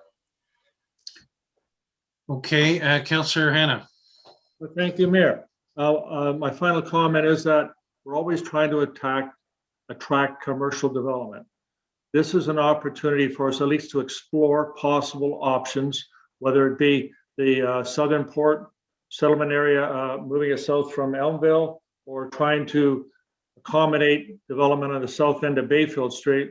If we don't explore the options, we're never going to know if we can make it happen. So I'm just suggesting we need as council to move forward, provide direction to staff to see what they can do to try to accommodate this. Thank you. Deputy Mayor Coughlin. Thank you, Marilyn, and through you to the rest of council. I would be extremely happy to support a motion that was in more a general term to include, as Councillor Hannah has said, the corridor at the top of Bayfield Street. This motion here speaks specifically to one area, one option. And I think an options report on how we can attract, how we can bring more businesses, how we can potentially expand some of our settlement areas, that I would be fully supportive of. It's an information report. Whereas this, as it sits right now, saying that Floss Road 8 to the south end, that to me isn't giving us a lot of options. So I would think that if we want to have our planning department come back with a report for council on the availability for expansion in Springwater, I think that's an exciting report, and I would be happy to support. So if we could amend this motion as it stands to be more general, then yes, that would be, I would support that. Okay. Other comments? Councillor Ritchie. I'd like to move forward with my motion the way it stands, and of Deputy Mayor Coughlin. I'm sorry, let me back up for a minute. I'd like to move forward with this motion, and in the report that staff brings forward back, they can speak about the other avenues that Deputy Mayor Coughlin just spoke about. But that's not what the motion states. As Deputy Mayor Coughlin said, this just refers to one extension going south from Elmville, as opposed to looking at the possibilities of expanding settlement areas or adjusting settlement areas in Springwater. Mayor Allen, I still want to move forward with the motion, and if it means putting that aside, then so be it. But I still, with the motion that I have on the floor, I'd like to move forward with that. Okay, Councillor Maud Chapman. Thank you, Mayor Allen. I might need a little bit more educated on the whole settlement area. I'm trying to understand. So my question is, if we open it all up to all settlement and the staff brings back a report, Floss Road 8 in the south end of Elmville, would it be included in that? Same with the top of Bayfield Street. Am I correct in hearing correctly? Director Spagnol, would that be workable? Mayor Allen, I think it would be a more general report that would take a look at what is considered through settlement area expansions, and possibly take a look at, where there might be areas where it could possibly be considered. And it would, generally speaking, include those areas, because we do have the areas of interest are, in the case with Councillor Hannah's comment, relates to the south end of the settlement area of Midhurst, for example. Through the official plan review process, there have been requests for settlement area expansions elsewhere. So a general report coming back would have to take a look at what those requests are looking for, and the types of considerations that would go into those requests. So it would pick up pretty much any area where we've received a request for a settlement area expansion. Okay, Clerk Ainsworth? Thank you, Mayor Allen. Just on a comment that was made by Councillor Hannah asking about the inclusion of the southern part of Bayfield Street. Councillor Ritchie, I just do need your consent to add that to the motion. Otherwise, it would have to be an amendment. You can add it. Councillor Moore? Thank you, Mayor Allen. Just want to put my 2 cents worth in and say that I would support a more generalized report. I'm hoping that by adding Jack's southern part of Bayfield Street, that on top of Perry's request. But I too, if we have to settle with that tonight, I'm okay. But I would have preferred a more generalized report for the entire township and what the expansion possibilities would be. But that's Yes. what Councillor Cabral? Alan, just with respect to the motion itself, it doesn't tie council to anything. And the burning part here is with the Elmvale. That's what's been brought before the table. We do have opportunity down the road to address many of the same considerations using whatever report comes back from Planning Department with respect to this particular motion in regards to other settlement areas within Springwater Township. But as I read this, even with the inclusion of Councillor Hannah's friendly amendment, it's basically just saying, bring a report back to council on or before the next council meeting with information on how this might be accomplished. It's not saying that council is going to abide by it. It's not saying that council is going to buy it. What we're looking for is a roadmap to potentially make it happen. So if the roadmap for Elmvale works, I would think that it might be a suitable roadmap that could be utilized in other settlement areas too, given the same circumstances. So I've got to support the motion as it stands.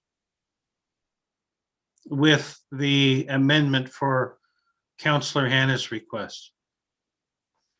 Deputy Mayor Coughlin? No.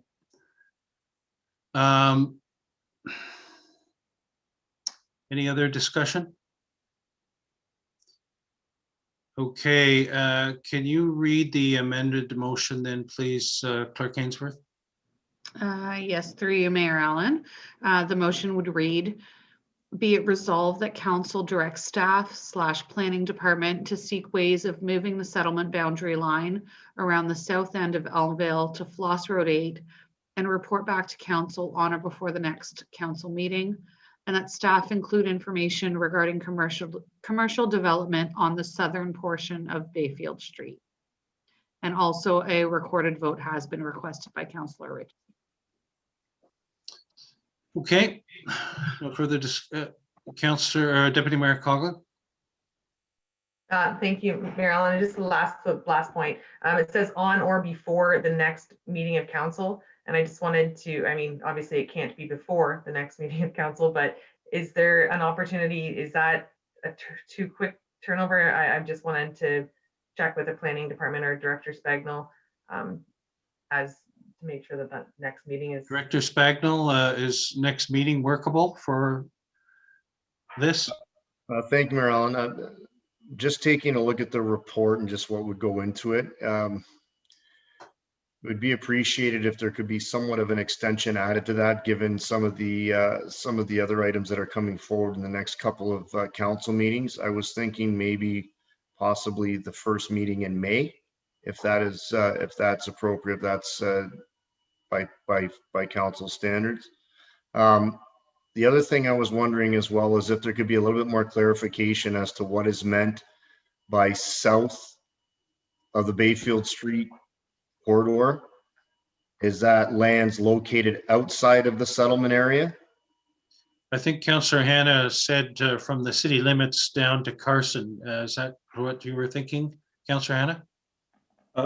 I'm talking about the lands that Director Spagnell is aware that where Sadlin wanted to build a big hotel complex and seniors residence area, but importantly too, across the street from that, near the old motel area where the, Old age I facility. think it was called Pharmacare, wanted to build a end of life complex there for seniors. So both of those were great projects that we weren't able to go forward with. And I would just like us to look at some kind of options that we could try to explore to make sure things like this come forward. We're able to approve them. Does that provide sufficient clarity, Director Spagnell? Yes, thank you, Mayor Allen. That does provide clarity. Thank you, Councillor Hannah. Thank you. Councillor Ritchie? I support the extension to Director of Planning said May 1st or whatever comes up after the next one there. We're 7th, 21st. Okay. Thank you. I support that and give them time to do it right. Sure, I support that. There's a date Okay, there. with that, Clerk Ainsworth, go ahead. Thank you. So I did change that first paragraph to that the report be back to council by the first meeting in May of 2021. Perfect. Mayor Allen, may I proceed with the vote? Yes, please. Thank you. When I call your name, please state yes or no. Councillor Cabral, Yes. Councillor Ritchie, Yes. Councillor Chapman, Yes. Councillor Moore, Yes. Councillor Hannah, Yes. Deputy Mayor Coughlin, Yes. and Mayor Allen. Yes. That motion is carried. Okay, thank you. Any other notices of motion? Moving on to items of future consideration. Item 12, any IFCs? Okay. A mover and seconder for bylaws, and we're excluding number 6 to vote on separately because of the conflict declared by Deputy Mayor Coughlin. So mover and seconder for the approval of the bylaws, Councillor Ma. Those cards up, and Councillor Hannah. That the bylaws listed herein be signed and sealed by the Mayor and Clerk, 2021-31, amend traffic and parking bylaw 2005-018, Community Safety Zone. Number 2, 2021-032, Fire Safety Grant Transfer Payment Agreement, Office of the Fire Marshal. 2021-033, Tree Nursery Sports Park Use Agreement. Re 2786803 Ontario Inc. RAD Adventures. Number 4, 2021-034, appoint building inspector. Number 5, 5000-333 zoning bylaw amendment, LH 2021-001, Reed Johnson, 2216 or South Orr Lake Road, with the exception of item 6 to be voted on separately. All those in favor? Is your card up, Deputy Mayor? Can't see it. Yes. That is passed. Thank you. Now, can I have, with Deputy Mayor declaring a conflict and not participating in this, can I have a mover and seconder for bylaw number 6, Councillor Moore, Councillor Cabral, that 5000-334 zoning bylaw amendment ZB 2021-002, Coughlin 1017 Coughlin Road. All those in favor? That is carried. Thank you. Confirmatory bylaw, mover and secondary, seconder, please. Councillor Cabral and Councillor Ma, that bylaw 2021-035 to confirm and adopt the proceedings of council at the regular meeting held on April 7, 2021, listed herein, be signed and sealed by the Mayor and Clerk. All those in favor? It's carried. And mover to and seconder to adjourn the meeting. Councillor Ritchie, Councillor Ma, that the regular meeting of the Township of Springwater does now adjourn at 9:46 p.m. to meet again, the regular meeting April 21, 2021 at 6:30 p.m. All those in favor? That is carried. Thank you, Council. And we will meet again tomorrow afternoon. Happy birthday again. Good night, Councillor everybody. Wong. Take the rest of the night off and party there.